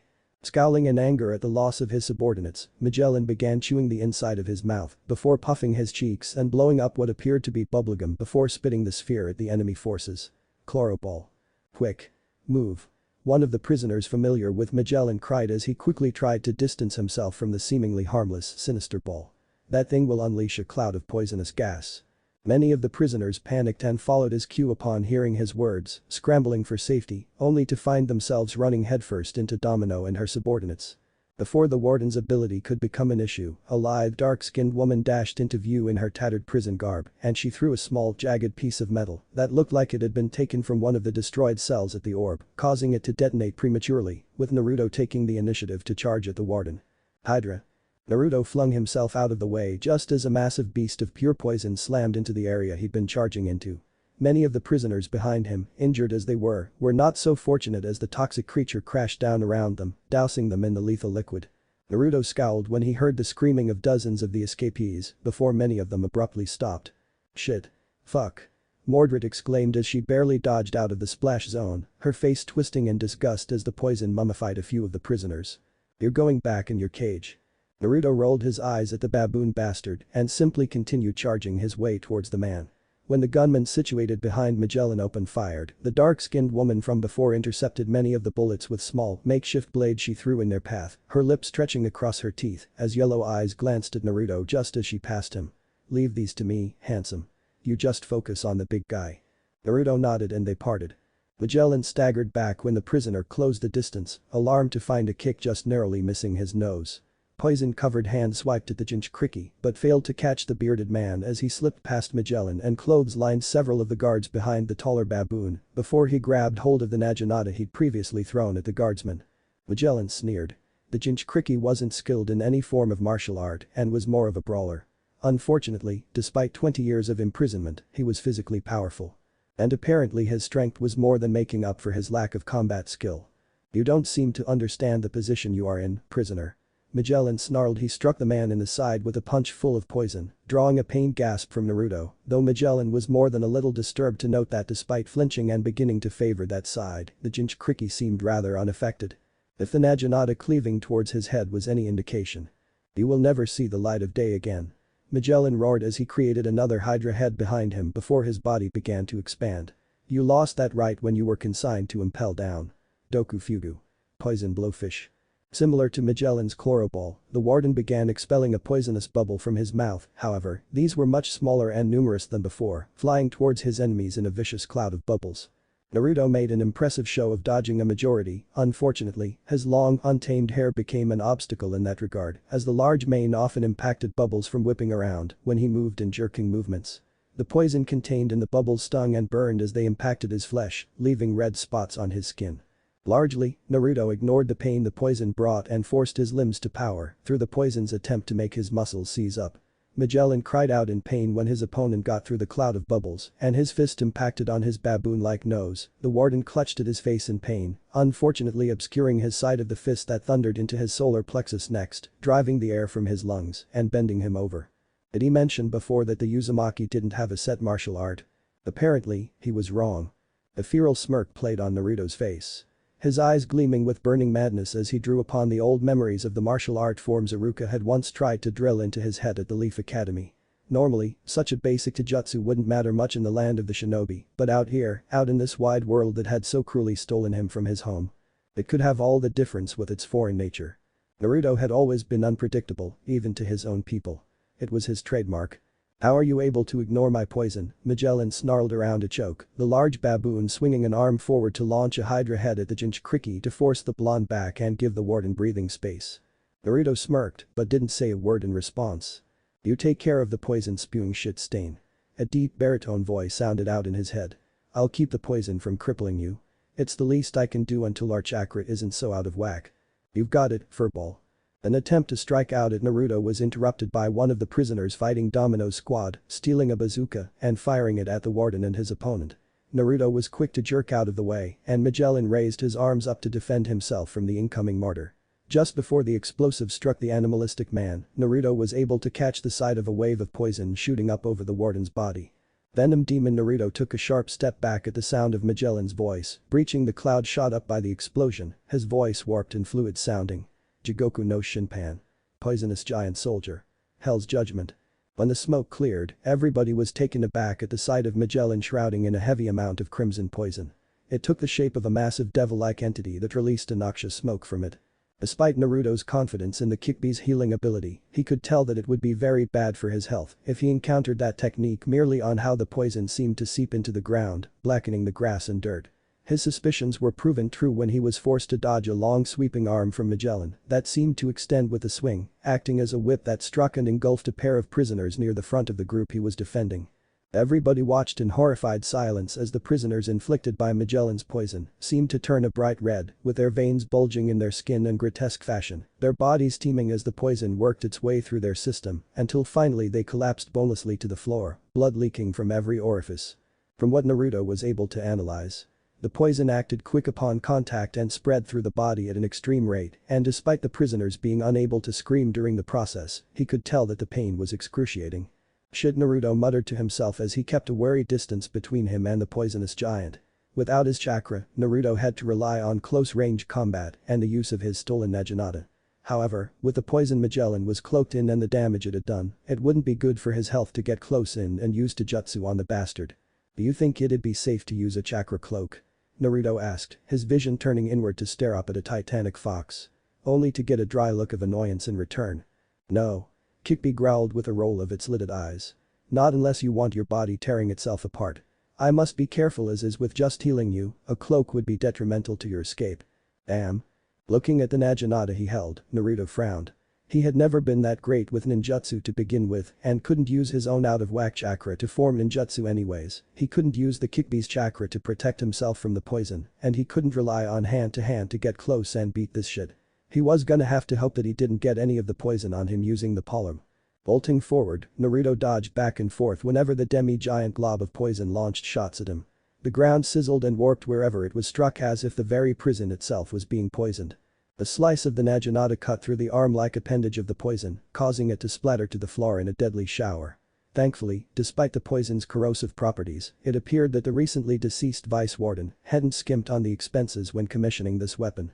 A spin here, a dodge there, and the battle between Magellan and Naruto became a deadly dance of survival. Despite his confidence in his devil fruit's ability, Magellan couldn't help but become more and more worried as more wounds opened along his body whenever Naruto managed to evade his venom demon long enough to pierce through its cover and slice his stolen naginata across Magellan's flesh. "Gee bastard." Naruto swore when a bit of poison began eating through the leg of his pants, burning the skin beneath, before he ripped away the pants in their entirety, much to the surprise of the onlookers as he began engaging Magellan in the nude, the baboon-faced warden rather uncomfortable with being forced to fight the prisoner with the man's junk flapping in the air. Taking advantage of Magellan's new discomfort, Naruto managed to get more and more cuts and stabs in before the warden overcome said discomfort. Elsewhere, nearly half of the prisoners were down for the count, either dead or unconscious upon the floor from the battle with the guards under Domino. Naruto's fellow Jinchuriki were holding out well despite their inability to manipulate their chakra for the most part. Mordred was bashing her way through the enemy with punches, kicks and a large branch she'd ripped from one of the trees. "I will be free." Magellan blinked when his eyes met Naruto's crimson, vulpine glare, narrowly avoiding having his head separated from his shoulders when the naginata sheared through the head of his avatar. "I will have my vengeance." Another stab, this time piercing Magellan's right shoulder and rendering his arm useless when it cut through the muscle supporting it. Magellan barely managed to withhold the roar of pain that wanted to break free of his throat as his left hand came to clasp his now useless shoulder. Was he getting faster? I will not be chained down. Naruto roared as he did the unthinkable and leapt through the venom demon, his feet contacting Magellan's chest in a vicious dropkick that forced the warden away from his creation. Magellan roared in pain when the Naginata came back around and sheared through the front of his uniform to leave a deep gash across his pectorals. How? The warden stuttered out in shock as despite his belief that the venom demon's poison would eat through Naruto after his reckless dive through his strongest technique, the man's skin was burning, but was also healing at a visible rate, a red corrosive energy forming briefly over his body that seemed to drive the poison of Magellan's devil fruit from Naruto's flesh. That's impossible. Almost everybody that had witnessed such a feat seemed to agree with the warden's observations, as those that weren't devoting their full attention to their own battles found themselves ground to a stop, guard and prisoners alike, after witnessing what had seemed to be a suicidal run turn into something that had only ever been deemed a miracle. Don't do that again, Bakuninjin. Kikbi roared inside Naruto's mind, his tail smashing against the bars of his prison. That took too much chakra to keep it from melting you on the spot. My name is… Naruto grunted out, his breath labored as his body's own natural healing ability mixed with the Kikbi's chakra healed him, his flesh steaming and bright pink, as if he'd been dropped completely into burning hot water. Uzumaki. Naruto. I will be bound no longer. Magellan roared in pain when he tried to block the Jinchuriki's next blow and lost 3 fingers on his left hand for the trouble, the digits being sent flying across the room, accompanied by a burst of blood from his maimed hand. Warden. The guards cried out as they witnessed their leader seem to fall under the vicious assault of the unknown prisoner. A few dived forwards to separate Naruto from Magellan. While they managed to force him back a few feet, they lost their lives in the attempt, Naruto's weapon flashing to cut them apart after deflecting a few blows. Don't worry, Warden, we've got you. A pair of guards yelled in Magellan's ears as they grabbed his shoulders and began pulling the larger man away from the battlefield, while more of their fellows moved to engage Naruto and the dark-skinned woman that had been attacking them. Let the warden to safety. Another cried out as he boldly launched towards the rebellious blonde, guns flashing as he fired shot after shot at the ninja. Naruto used his superior reflexes to evade most of the shots, grunting whenever a shot hit his body, though compared to having to heal the poison that had covered him earlier, healing the gunshot wounds was comparatively easy. Instead, the man scowled when he saw his quarry being dragged away in clear and utter pain. Damn it. Crimson bled into blue as he looked back towards the other prisoners after cutting down another guard attempting to take him down. The warden is down. Everybody push forward. Wild and chaotic cheers rose from the mass of prisoners as their efforts doubled almost instantly, and Domino was forced to retreat with what few men she had left, her eyes wide behind her sunglasses. Magellan had been defeated. The head guard couldn't believe it, even as her eyes caught sight of the guards dragging the maimed warden away. This was unprecedented.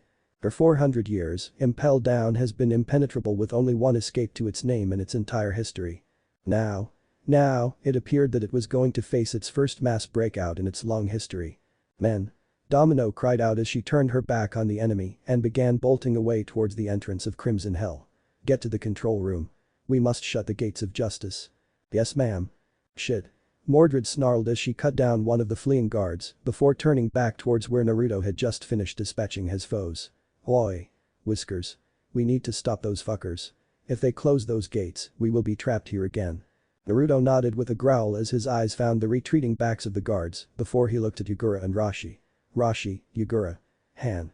Take the rest of the inmates and secure one of the Marine's warships. Mordred, phew. You're with me. Yes. The dark-skinned woman from earlier watched her fellow prisoners split into 2 distinct groups, a playful smile playing on her lips while she used a belt from one of the guards she defeated to pull her long hair up into a makeshift ponytail. Interesting, he is very interesting. Stop. Magellan roared as he finally overcame the pain of his body to pull himself away from the guards that had been saving him. Sir. We need to go back. Magellan exclaimed over the protests of his rescuers as he stood back up shakily, gritting his bloody teeth as the pain of his wounds registered more than before, with the adrenaline of the fight fading away. His round eyes tracked the movement of Domino and her forces retreating. At first, he was enraged at the idea of his subordinates abandoning their position and admitting defeat, but he was quick to realize her destination as the control room of the prison. If she could close the gates of justice, then the situation could still be salvaged before Admiral Aokiji was dispatched to freeze the prison. Magellan quickly waved off the concerned voices of his subordinates and ordered them to assist Domino. I will not allow this riot to blemish Impel Down's record. Magellan snarled as he pushed past the pain his deceased second-in-command's weapon had inflicted upon him. His bloodshot eyes were quick to locate his enemy amongst a mob of inmates separating into two groups, Naruto's golden mane, making it easy to separate him from the others. Officer Troy. Take a few men and stall the group heading for the entrance as long as you can. The rest of you are with me to take down the Jinchuriki. Yes, sir. Impel Down, level 0, 1527 CE. Almost there. Domino huffed as she raced to the control area, steadfastly ignoring the wound on her left bicep she'd received from the short blonde in their fight. Almost there. Just as her fingertips were shy of touching the door leading to the command room, an explosion roared out, devastating the area behind her and flinging the prison's guards left and right. Domino cried out in pain as the back of her uniform was shredded and she was flung face first into the doorway. Back, just a little way behind the downed group of guards, Fu huffed as she steadied herself against the wall, while Mordred whistled in appreciation for the destruction the olive-skinned woman had just caused. Sorry Naruto. Fu straightened up as her eyes flashed over to the Kikbi Jinchuriki. That's as much chakra as I could drudge up. It's more than enough. Naruto nodded to his fellow Jinchuriki as he began stalking forward, not hesitating to cut down any guards he saw rising from the floor. Fu's jutsu might not have been very strong or all that flashy compared to others in the elemental nations, but it more than did the trick here. This is the command center. Mordred sneered as she bashed her way through the reinforced door, startling many of the leftover guards that had been left by Magellan to man the controls to the prison. Her impromptu tree branch club swung around, taking down any foolish enough to charge her in defense of their position. Where are the controls for the gates? Naruto called out to the shorter blonde as his naginata whipped out to cut down one man before pinning another to the console he'd been sitting at. How the fuck should I know? Perhaps it is this one. Fu spoke up as she stood in front of a monitor showing a pair of gigantic gates, her fingers ran over a console that had the least number of buttons. Naruto and Mordred scurried over to the woman to look over the console she'd found. Just as Naruto was looking over each gizmo, trying to figure out what each thing did, one of the strange snails he'd been trying to ignore activated. Pururu. The transponder snail. Mordred asked while the two Jinchuriki stared at the strange snails in confusion, having never seen such a thing before. The former knight picked up the one ringing, and the trio watched it gain a large white beard and a bar across its face. Uzumaki. Rashi's voice came from the snail's mouth. Is this damn thing on? One of the other inmates gave me this, said it could call you. We're here. Naruto spoke to the snail, feeling rather weird about the experience. Sure, he'd met talking toads before, but those were summons. We've taken over one of the warships outside after taking out the crew. Rashi informed him, drawing a smile on Naruto's face. However, I've got bad news. The eldest Jinchuriki's voice cut off much to their confusion before the snail warped and took on a darker skin tone and grew a purple ponytail. Hey, Handsome, the familiar voice of the woman that had held off Magellan's backup came over the line. I didn't introduce myself earlier, I am Yuruchi Shimin, former captain of the Marines.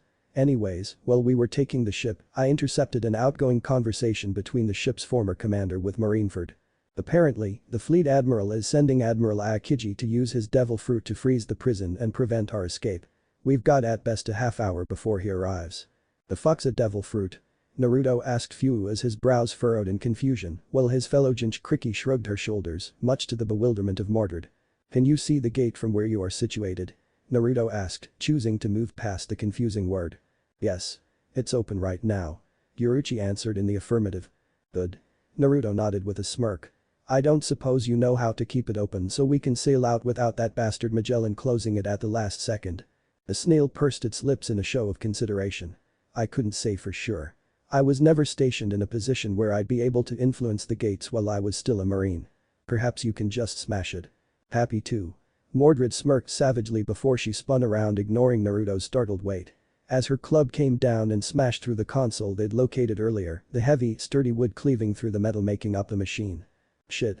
Naruto cursed as he watched the destruction happen before turning his face back to the snail. He didn't know if destroying the contraption would close the gates automatically. Yuruchi. Is the gate still open? Yes. The snail scrutinized him for a moment. I'm assuming that one of you smashed the console. Yeah. Well, there's no movement going on at our end. The yours snail nodded its stalks at him. Though you might want to book it out of there. Just because you stopped Magellan from closing the gates doesn't mean it can't be done from Marineford or Eni's lobby. Right. Dropping the transponder snail, Naruto gestured for the two women to follow him and they booted it out the door, past the bodies in the hall, and began trekking to the entrance of the prison. The moment Naruto stepped foot outside the entrance, he couldn't help coming to a stop as the warmth of the sun fell upon his nude body.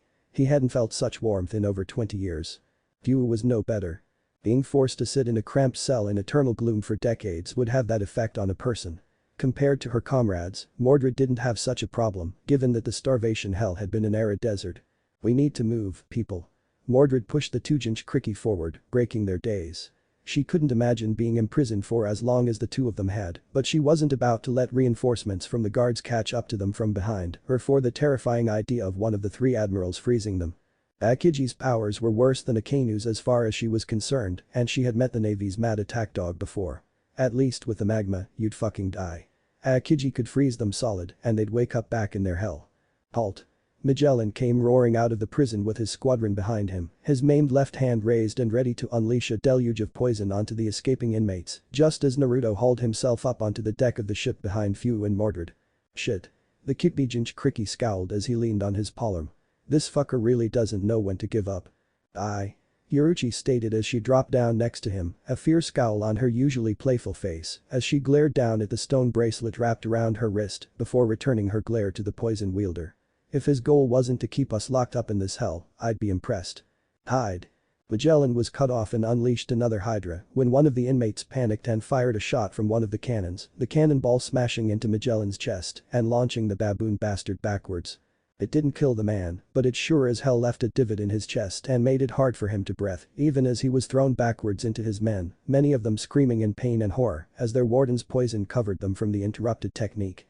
Naruto kept a smirk on his face as the ship pulled away from the prison, keeping his gleeful eyes locked on the downed form of Magellan until the demi-giant was nothing more than a dot on the side of the prison. We're free. Impel Down, prison entrance, 1527 CE. Half an hour later. Well shit. Kuzan muttered as he ran a hand over his face, his eyes taking in the sight of the devastation unleashed upon the world government's greatest prison. He had arrived minutes ago, but it had already been too late to contain the situation and capture the escaping prisoners. That's an underwhelming way of stating things, sir. Commodore Siegel stated as she stood next to her superior officer while they watched Warden Magellan get carried away into the prison, along with the surviving guards that had been with him when he'd been defeated. How many prisoners escaped? Kuzan sighed as he looked over to the woman. And how many casualties have we faced? We are still taking a census for both, sir. Siegel answered with a nod to the admiral as she looked over the report she'd gathered so far. This riot took place over all floors of the prison, so we do not know how far the damage goes. There are quite a few dead on the guard's side, and we estimate that over 70 prisoners escaped during the chaos. Many more were slain during the attempt. So far, we've only got confirmation that Chief Guard Domino and Warden Magellan are still alive. My men are currently making their way down to the Wild Beast Hell, where Chief Guard Sadi was defeated. Kuzan pursed his lips as he followed the woman into the prison, taking in all the damage done to the walls. Return all the prisoners that didn't escape to their cells and toss the corpses of the ones that died into the sea to feed the Sea Kings. He ordered as he glanced down at the lifeless face of a pirate he remembered capturing personally 5 years ago.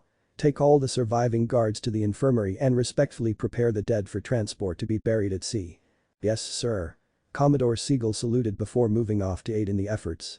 Admiral Kuzan looked down at the sound of his name to find Chief Guard Domino lying on her front on a stretcher, the woman miraculously already conscious after surviving the explosion outside the command room.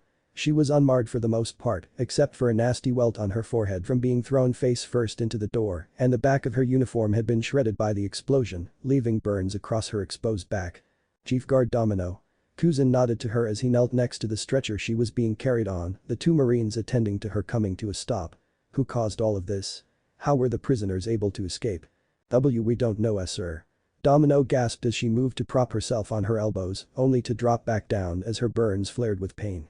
Warden Magellan said they were being led by one of the Jinchuriki from level 6. Naruto Uzumaki. We were unable to learn how he was able to get free of his bonds or escape his cell. As far as we could tell, it was only the Jinchuriki that escaped level 6 and none of the more dangerous prisoners. That's good to hear, at least Kuzan rubbed his chin and thought. With level 6 secure, we don't have to worry about any of the real monsters escaping. The Loja user nodded to Domino. Get some rest. We will need all the hands we can get to secure the prison. Why yes, sir. Level 6 or not. A voice spoke up from behind him, leading to Kuzan spotting Vice Admiral Strawberry walking up to him. The flamboyantly dressed man's face was covered in an uncharacteristically stern glare. We need to get this situation under control and initiate a hunt for the escaped prisoners. Many of them had high bounties of their own and would be more than capable of causing great destruction. Of course. Kuzan nodded to his fellow Marine's observation. Unfreeze the bounties of the escapees and increase them all by 30 bili. And what about the ones that didn't have bounties? Strawberry asked with a frown as he looked at the picture of a certain blonde in his hand. Like the ringleader of the riot, Uzumaki Naruto. Kuzan stared down at the picture in thought. He didn't know much about the Jinchuriki from Emso Kingdom, only that they had essentially been political prisoners to secure the new kingdom's place in the world government and the 5 daimyos being raised to the status of world nobles. He hadn't been part of that operation. However, this Naruto. He had apparently led the mass escape and been responsible for a majority of the prisoners breaking free from their restraints. Place a bounty of 150 million bili on him. Palm Belt, 1527 CE. This feels good, Dadabeo Naruto groaned as he lay upon the deck of the warship the ex-prisoners had commandeered. He was still as naked as the day he was born, but at that moment, the former genin of Konoha couldn't care less, as his body reveled in the feeling of sunlight bathing him warmth for the first time in 2 decades. Many of the other prisoners, while desiring to shower him with their thanks, gave him plenty of space out of the awkwardness of his nudity and not wanting to interrupt what was obviously a big deal for the former level 6 inmate. Put some damn pants on, you pervert. Of course, that wasn't a problem for one ex-knight as she dropped down to sit next to the naked form of her savior, her prison clothes swapped out for a pair of marine uniform pants and a uniform shirt that had its sleeves and marine markers ripped off. Naruto sent the younger escapee a dry look of annoyance, still unmoving. What do you want? Mordred looked rather good now that she was out of her prison garb. Sure, she was rather on the short side and didn't really have a bust to speak of, but she had a strong body and was still pretty to look at. As if sensing that he was thinking about her, Mordred smacked him across the forehead. Hard. I'm up, Naruto sighed as he finally sat up, a hand coming up to scratch his furry cheek as his beard fell over his torso once again, conveniently acting to hide his cock from the view of the others and giving him some semblance of decency. So? Naruto said as he climbed to his feet, stretching his back and giving a sigh of relief at being able to move so freely. What did you want? Everybody wants to know what your plans are, Whiskers. Mordred shrugged her shoulders to show that she didn't really care, she'd already pledged her sword to his service after all. Wherever he went, she went. Where do you want to go? Don't know. Mordred raised a brow at that, finding it hard to believe that he didn't know where he wanted to go to in the wide world. Seeing her expression, Naruto shook his head at her while pinching his nose. I don't know a damn thing about the outside world. Until 20 years ago, I didn't even know there was this big-ass world outside the borders of my homeland until the world government showed up in Konoha. After that, I've spent those 20 years locked up in a small cell at the bottom of Impel Down. Mordred frowned at that, that was an acceptable excuse.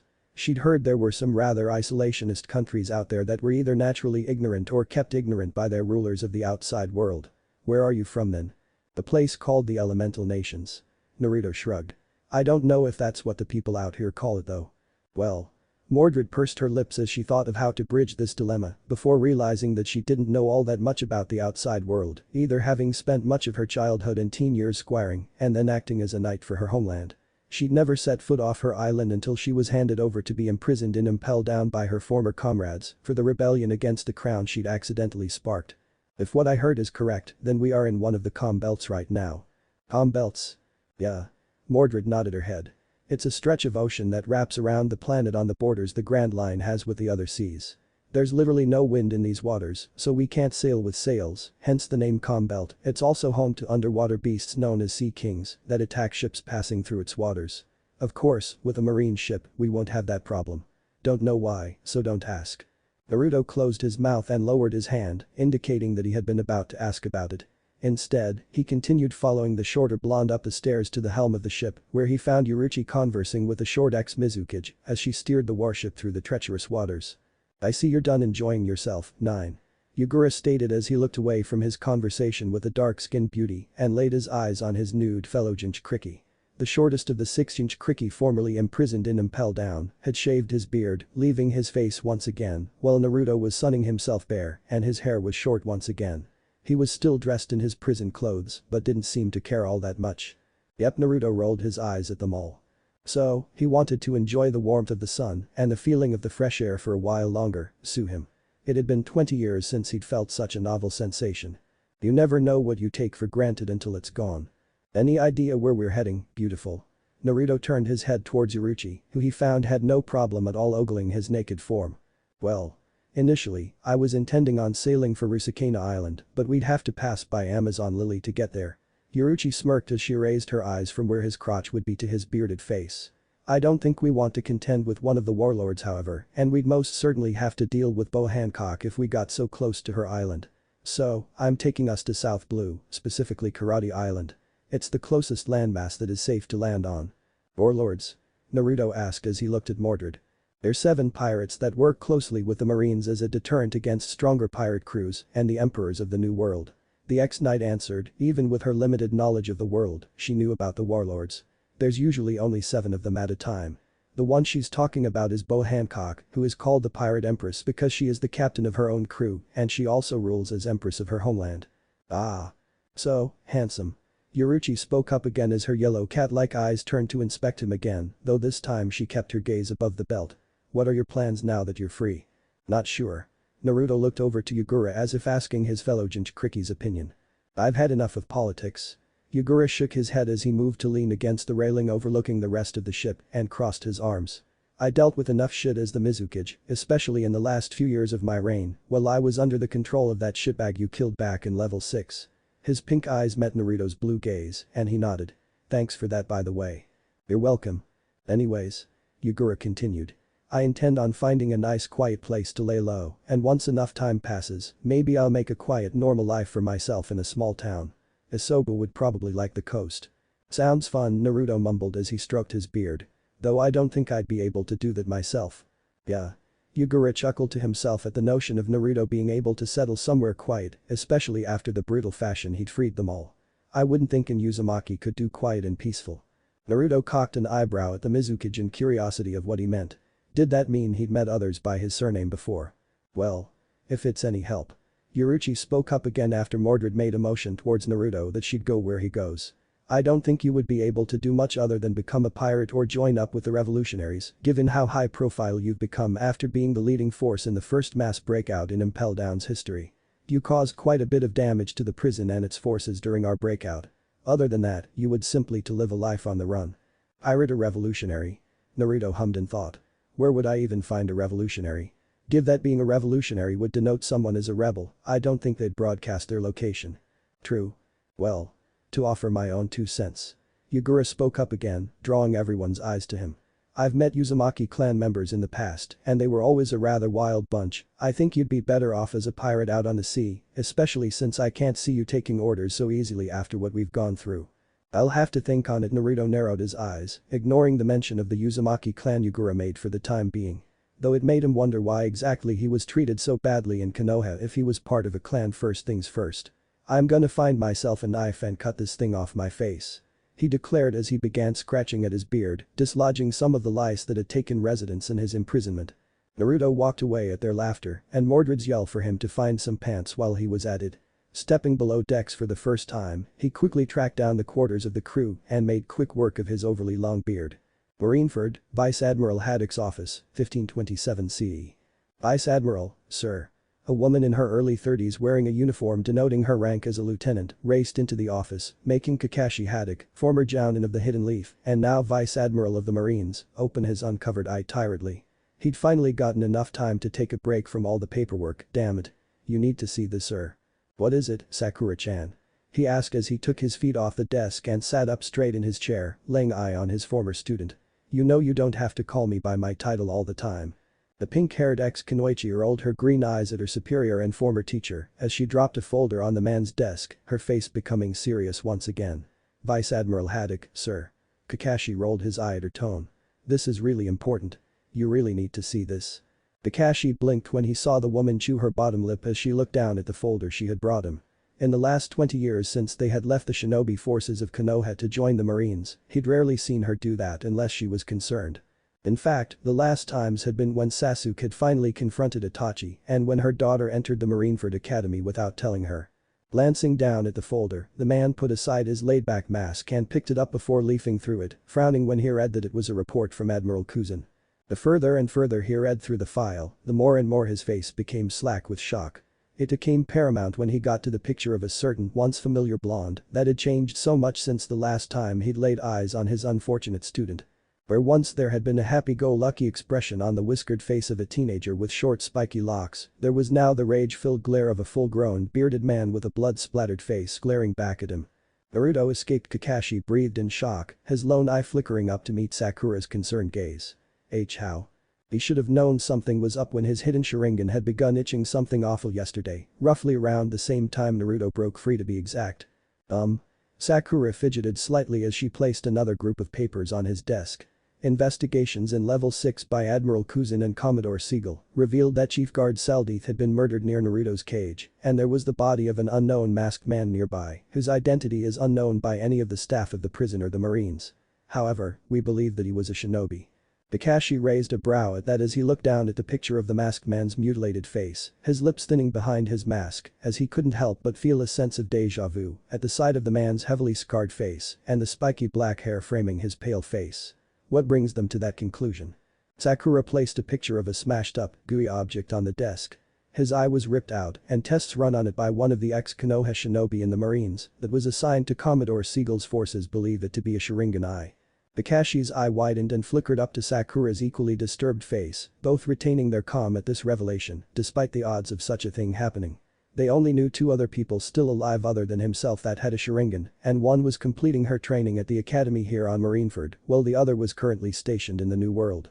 Almost unconsciously, Kakashi's hand rose to cup his covered left eye as the Sharingan implanted in his skull seemed to itch at the sight of the deceased intruder's picture. The man's eye had been ripped out of his right eye socket and his left one appeared to have been empty for some time. Kakashi only knew of one unaccounted for Uchiha shinobi that had lost their left eye over the past 20-30 years but…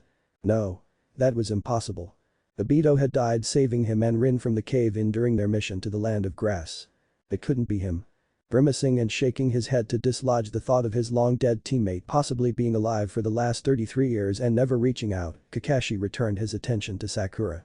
Does Sasuke know yet? No, sir. Sakura shook her head. As far as I am aware, Sasuke-kun has been on a raid in Red Hair's territory for the last 3 days. He shouldn't have been made aware of what happened at Impel Down yet. Kakashi resisted rolling his eyes at her use of affectionate honorifics for Sasuke, yet refused to call him anything but by his title when Kakashi and Sasuke were the same rank. Are there any reports on where the escapees went? Kakashi asked, though they both knew he only wanted to know about the status of his long-estranged student. No sir. Sakura shook her head, clearly understanding what he was really asking. She too wanted to know where Naruto was, not necessarily to return him to Impel Down, but to seek forgiveness for the last time she'd laid eyes on him. The last people to see the escaped prisoners were Warden Magellan and his surviving subordinates that were with him when the ship the prisoners stole set out to sea. For all we know, they are still in the calm belt. From Impel Down they can either enter the Grand Line or to the South Blue. Kakashi frowned and rubbed his face. This wasn't going to be a fun reunion when they came face to face with their old comrade. Of the coast of Karate Island, South Blue, 1527 CE.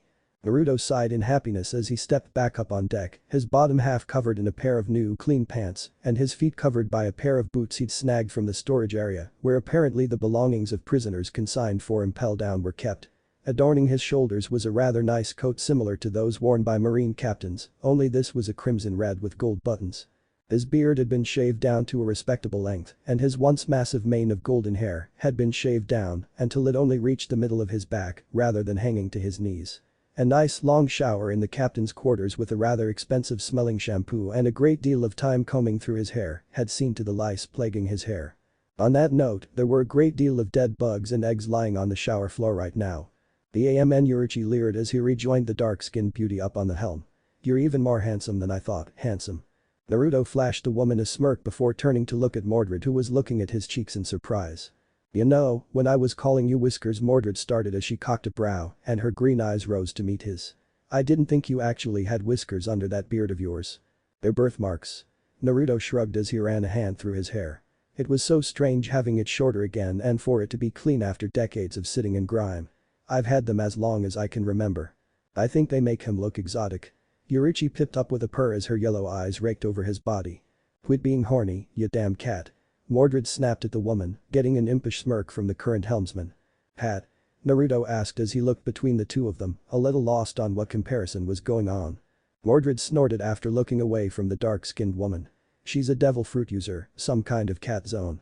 The fuck's a devil fruit? Ah. Right. Mordred scowled as she looked at him in curiosity. You didn't have that back in your homeland. Yurichi merely raised an eyebrow at that tidbit of information before the shorter blonde continued speaking. They are strangely shaped fruits that give whoever eats them a certain ability at the cost of no longer being able to swim. Abilities like what? Naruto asked as he glanced towards the woman that was apparently one of the people that had eaten some fruit. They can range from bizarre to mundane abilities, to be honest. Yuruchi shrugged as her eyes scanned the sky, taking over the flow of the conversation, given she had a devil fruit. There are paramecia, logia and zone classifications for the fruits. The logia type fruit gives you the ability to literally become an element, like say water for example. You eat the Mizu no Mi, you gain absolute control over water and can transform your body into living water. Though nobody's gotten that fruit in a long time according to my memory. A paramecia has more wide-ranging abilities from things like being able to create quakes with a swing of your arm or being able to transform your limbs into blades. Then there is the zone class, which I have. Zone devil fruit can transform into a specific animal like a cat, fox or wolf. I have the rarest type of zone, the mythical zone devil fruit, Nico no Mi, model. Raiju. Hat cat fruit. Naruto hummed as he thought about her words. Model. Thunder beast. Yes. Yuruchi nodded with a smile. My fruit allows me to transform into a thunder cat, though I can also transform into a normal cat using my fruit by not transforming fully. Given my fruit's mythical status, I can also generate and utilize a great amount of electricity.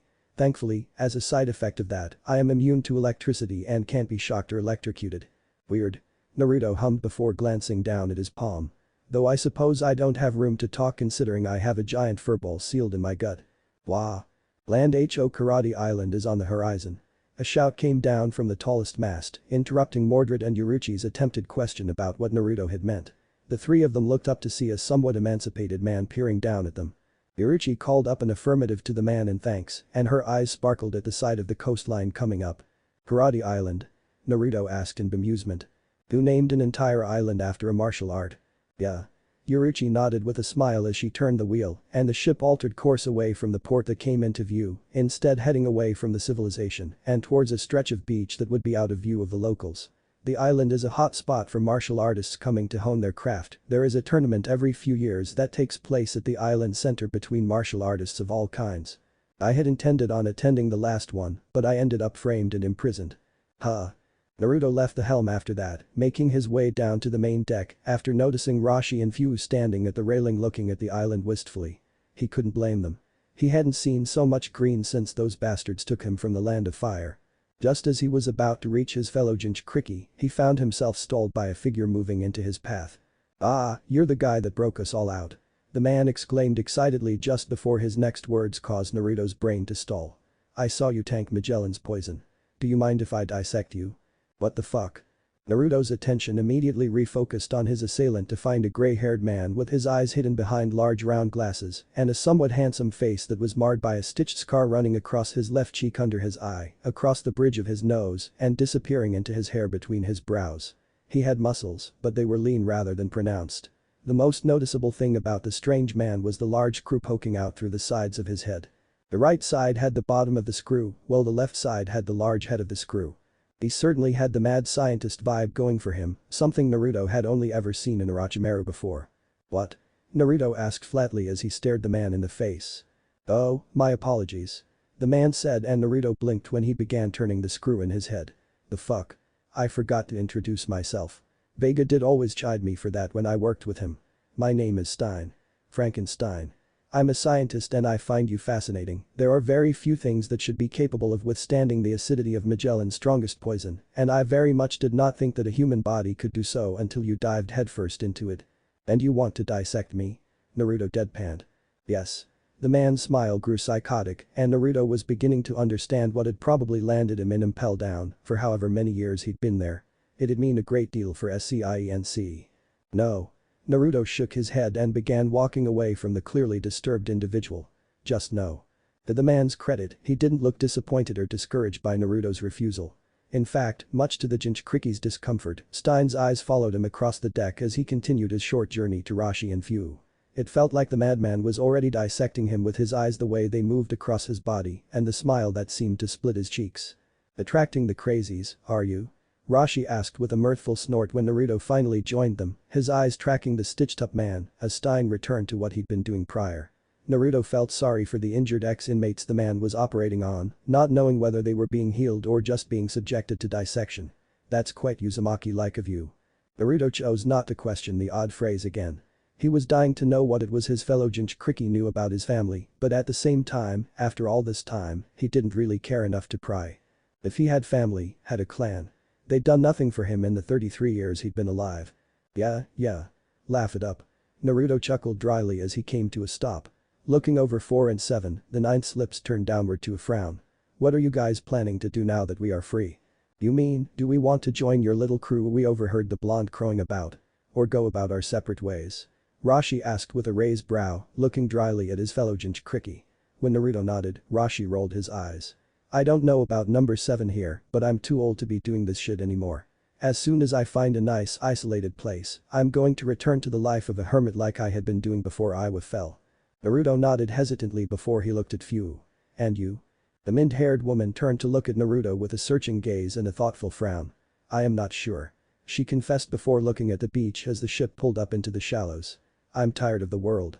My village treated me like trash since the moment the Nanabi was sealed inside me, and the one person that treated me like a real human being handed me over to the world government without a fight. I might just wander for a while. Find somewhere where people don't know what a Jinchuriki is and will never hear about it. Or hell, end up joining with those revolutionaries. Don't know. HN. Naruto looked away from his fellow Jinchuriki and focused on the coming beach. I guess we'll be going our separate ways then. Blue eyes turned back to lock with brown eyes and orange eyes. I wish you all good fortune then. Not going to ask you to Kata or Yagura. Rashi asked as he glanced at where the two Jinchuriki of Kurigakure were seated near the prow, the tiny Mizukage seemingly poking fun at the taller of the two. Utakata is intending to return to the elemental nations. Naruto shrugged. That's all he talked about, remember? Finding that girl that had accepted him, hot air something or other. Yagura said something about laying low and making a quiet life for himself in some no-name town, once the heat dies down. And Han? Fu asked as she glanced towards the door leading to the interior of the ship. The biggest of their group had secluded himself away from everybody else after enjoying the sun for a while. The Steam release user had never really liked people to begin with, his time in Impel Down only made that worse. I'll be taking Han with me. Rashi interjected without taking his eyes off the beach before Naruto could say a word. I know him best and he'll be a piece away from civilization. Very well then. Naruto nodded to the eldest of the group. Then I suppose this is farewell. Aye. Seems so. Naruto gave one final nod to his fellow Jinchuriki before pushing off the railing and moving to return to the helm, while cheers went up all up and down the ship as ex-prisoners all made their way down the sides of the ship and onto the beach. It warmed even his vengeful heart to see those tortured souls treasure the feeling of sand in their fingers and on their feet. There were even a few hesitantly hugging some of the trees further up the beach, as if afraid that either the trees would cut them up like in the Crimson Hell, or they couldn't believe it was real. Pirates and criminals, they may be, but the world government was truly evil in Naruto's eyes for how they treated these people. His eyes flashed red and lupin as they narrowed. For how the world government treated him and the other Jinchuriki. Turning his gaze away from the touching sight, Naruto grimaced when he found the deranged doctor from earlier engaging Yuruchi and Mordred in conversation. To both of their credit, the two women looked a little unnerved talking to the man. Most likely he'd already asked if he could dissect one of them. Most likely Yuruchi given her devil fruit. It took at least 2 hours. 2 hours for each of the escaped inmates to disembark the warship and remove all useful supplies from weapons to food and drink, medical supplies and even the hammocks and cots of the ship's former crew from the ship before Yagura took the ship back out into the sea several dozen meters away from the shoreline before causing a chain reaction in the powder hold that caused the ship to explode. Thankfully water walking didn't take much chakra to perform and every Kiri ninja learned from very early in their academy life to walk on water in the most efficient way possible. It was a must for people who lived in a place named the Land of Water. Yagura was back among the escapees before the helm sank beneath the waves. So? Naruto turned to look at Yuruchi and Mordred, ignoring the frankly creepy smile on Stein's face as the man lingered close by. Pirate's life, huh? Sounds like fun, handsome. Yuruchi smirked playfully. You'll be free to pursue any life on the waves you desire and remain free from the world government as long as you can keep beating back the Marines when they try to capture you. I'm, of course, happy to offer my services as a navigator. I feel like sticking around you will be a great deal of fun in the long term. Though Mordred scowled as she looked over towards the plume of smoke rising from the ocean some distance away, where they had sunk the marine warship they'd stolen to cover their tracks. How do you intend to get off the island now that you destroyed our only mode of transportation? Steal a boat obviously. Mordred just stared at him in a deadpan. He's got a point, short stuff. Yuruchi giggled when the shorter blonde glared at her for the nickname. Besides. While everybody here is grateful for the rescue. She gestured around at the celebrating inmates that were eating and drinking their fill for the first time in years. I don't think any of them really want to jump into being pirates or criminals so soon. We'd need a crew of at least 15 to properly man a ship of that size, and so far, we've only got 3. 4. Stein interrupted with a wide smile, getting the trio to look over at him. I was trained extensively as a doctor before my incarceration, so I'd be more than happy to fulfill that position if you would have me. I'll think about it, Naruto grimaced when the psycho's eyes rolled over his body again, as if looking for where best to start cutting. As I was saying. Yuruchi shook her head before looking back at Mordred. Aside from not having enough people to man the ship, a marine warship is rather inconspicuous and hard to miss. The Navy would know it is us the moment we roll into our first town and send some of the heavy hitters after us. And we don't want that. Naruto nodded to the dark-skinned woman's words. Yet. Mordred added with a feral smirk, clearly already thinking of cutting down some of the marine bastards. Naruto just shook his head at the petite woman before returning his attention to Yuruchi. So, a boat first. For the 4 of us, it'll need to be something at least the size of a tartane. Yuruchi mused as she shared her maritime expertise with the other 3 of the new makeshift crew, given her wider range of experience from her time as a marine. 4 people could handle that just fine, and we could always steal another ship when we get a bigger crew. Aren't those primarily fishing vessels? Stein asked as he took a seat on a barrel, crossing his arms with a frown. Yes. Yuruchi nodded. But it would also suit our purposes for a time. Stealing a bigger ship would draw bigger attention and make it harder for just 4 crew members to sail it. That was already one of the reasons we ditched the warship. Aside from the obvious of the Navy being on the lookout for a stolen marine vessel, it would be too big to properly operate. Mordred spoke up next, and small coastal towns like the one we saw when we approached the island would really only have small ships and boats for fishing anyways. Yuruchi nodded. And supplies? Naruto asked as he decided to move the subject on before an argument broke out. I've never been sailing, but I'm sure a good stock of supplies will be needed for any voyage. Of course. Yuruchi nodded before gesturing to the large pile of barrels filled with food and drink, as well as the smaller pile of medical supplies. We can take some of those with us, a single barrel should have more than enough to tide us over for a few days at a time, given warships often have to feed much larger crews. Sounds good. Naruto then looked over at the still celebrating ex-cons and at the pile. And what should we do about our own share? Part of me wants to trust that these guys won't rob us after breaking them out, but they're still pirates, thieves and murderers. Mordred finished for him with a cocked brow as she glanced over at the subject of his scrutinization. Yeah. I can stay and keep watch over our goods while the 3 of you go into town. Stein shrugged when their attention returned to him. It'd be rather boring not being able to do much more than take in the sights and sounds of the village, and it isn't like we need to send everyone. Just someone to scout out the docks and locate a prospective ship, someone to purchase whatever we need, and someone to sail the boat back to this beach so we can put everything aboard and shove off. Aye. Yuruchi nodded. With everything settled, the 4 new crewmates dug through the pile of supplies, taking a pair of barrels each from the piles for food, water and several medical supplies. Once everything they needed was collected, Stein took a comfortable seat in the sand and leaned back against the barrels while the other 3 began their trek towards the village. It didn't take very long to reach the village, which Naruto learned was named Borif. Thankfully, despite their rough style of dress, the 3 of them didn't warrant many looks from the villagers other than curiosity about the newcomers. Yuruchi separated from them after they arrived at the small marketplace of the fishing village to scope out the docks and use her naval expertise to select a ship to steal. Naruto meanwhile sought out a shop with a world map so he could better acclimate himself to this strange new world he found himself in, and Mordred went about snagging clothes hanging on laundry lines as discreetly as possible. He was amused by the time they reunited to find Mordred had changed out of her marine issue clothes into an honestly more fitting set of clothes for the wild night. A red jacket that was cropped at the bottom of her ribs, a white bandeau that showed off her collarbone and toned midriff. Replacing her earlier pants were a pair of short shorts. Lastly, her once bare feet were now adorned with a pair of hiking boots. She'd also apparently located a weapons store and obtained a double-edged broadsword that had replaced the cutlass she'd taken from the marine ship during the time they'd been apart. It was a sword she was more used to wielding rather than the one-sided blades wielded by most seafaring people. Though she did complain that it wasn't as wide as the one she used to wield.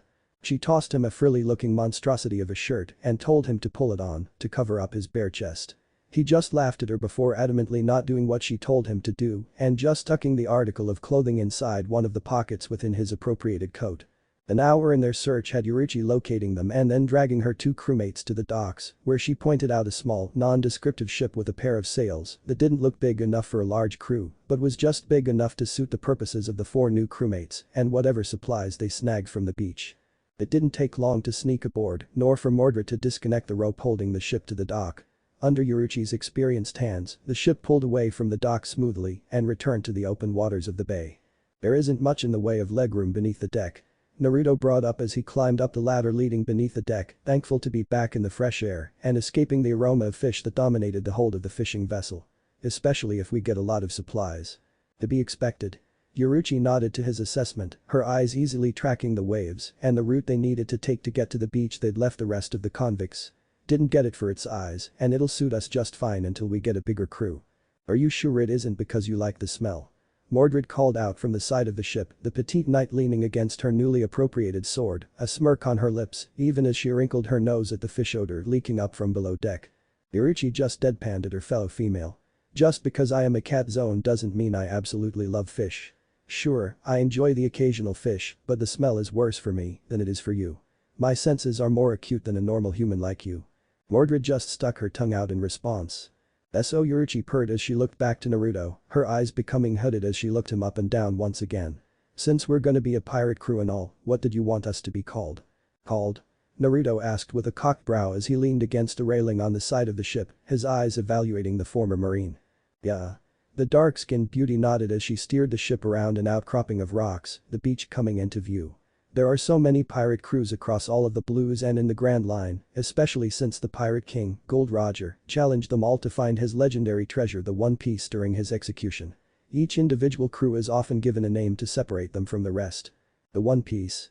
Naruto furrowed his brows as he mouthed the treasure's name before he shook his head to get back on track. He could always ask about that later. Any suggestions? Well, I'm not really the type of person that gave titles to pirates. Yurichi shrugged as she pursed her lips in thought. Nor do I really know anything about you guys, since we just met, aside from the fact that you are good at wrecking shit. However, often, a crew is named after a particular characteristic about their captain or a theme their crew goes by. It's often better to have the pirates name themselves than to wait around for the Marines to name them, that way you could be happy with the name you have, rather than the Marines using simple characteristics as your moniker. Can you imagine being called something as mundane as the Whitebeard Pirates, for example, simply because you have a white-colored beard, or Red Hair Pirates, because your captain has red hair? Something about me then? Naruto asked, ignoring how amused she seemed about the two examples she gave. He really hated being so ignorant of the world around him. He turned his gaze down to the deck of the ship, his mind going over what was unique about him compared to the other pirates of the sea. Almost immediately his eyes moved to his stomach, where a pulse of chakra revealed the spiraling seal that contained the Kikbi on his abdomen, drawing the interested attention of Yurichi at the suddenly appearing tattoo. He was the Kikbi Jinchuriki. A unique being in all the sea with only 9 others bearing similar burdens and titles. The 9-tailed demon fox of the elemental lands. A living, breathing natural disaster capable of rearranging the landscape with only a swing of a tail. The reason he had been a pariah in his homeland since the day he was brought screaming into the unforgiving world. The reason he'd been betrayed by his comrades and sentenced to hell on earth for simply existing. An instrument of his suffering that had become one of his many strengths after years of getting to know and understand the grumpy ball of chakra created fur. As if hearing what he was thinking, he felt the Kikbi's crimson eyes look up towards the ceiling of the seal towards him and heard the disinterested grunt of the titanic beast when it learned of what he was thinking about. What do you think? He asked as he entered his mental landscape to speak directly to the 9-tailed fox sealed within him. The pirates of the Ninetales. The giant fox merely rolled his eyes at his container. You mistake me, foolish ninkin. Go ahead and name your crew such, I have no care for it. Naruto smirked at the Kikbi despite the beast's words. They had gotten to know each other rather well over the course of their imprisonment. Despite the fox's feigned disinterest in the naming of the crew, he could tell the Kikbi was actually flattered about Naruto choosing to name his fledgling crew after the fox. As Naruto was withdrawing from the mental prison, he couldn't help but chuckle at the Kikbi's parting words. Just make sure that you don't bring shame to my name by being too weak. You alright there, Naruto? Yurichi asked as she noticed his eyes unblinking, and Naruto sighed in annoyance when he saw that the woman had already brought them back to the beach, where Mordred was helping Stein load up the small collection of supplies they had taken from the large pile. The zone user hadn't tried alerting him to their arrival due to how deep in thought he seemed to have been. Yeah. Naruto nodded before glancing back at the beach and quickly seeking out his fellow Jinchuriki where they were located on the beach. Arashi was attending to the bandage-wrapped hand, where the tallest among them was sitting the farthest away from the larger group of escaped prisoners. Fu was lying on a branch overlooking the beach, and after a moment of feeling his gaze on her, met his gaze with her own, and she gave a small wave and smile before returning to daydreaming.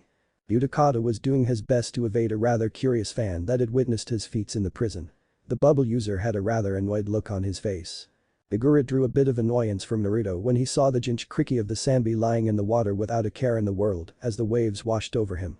And after the elder Jinchuriki had chastised Naruto for enjoying the warmth of the sun too long.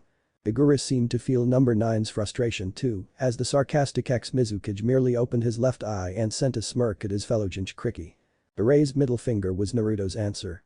That only seemed to amuse Igura more based on the snort Naruto could hear from the shorter man, and the Mizukage closed his eye, resuming his nap.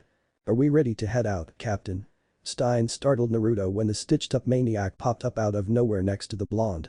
"Yes," was the captain's dry answer as he deadpanned at the man before turning his attention to Yoruichi and Mordred just as the latter finished climbing out of the ship's belly. "Let's get underway." So begins the first voyage of the Ninetales pirates. What if Naruto was trapped in Impel Down? End here, and thanks for watching my video till the end.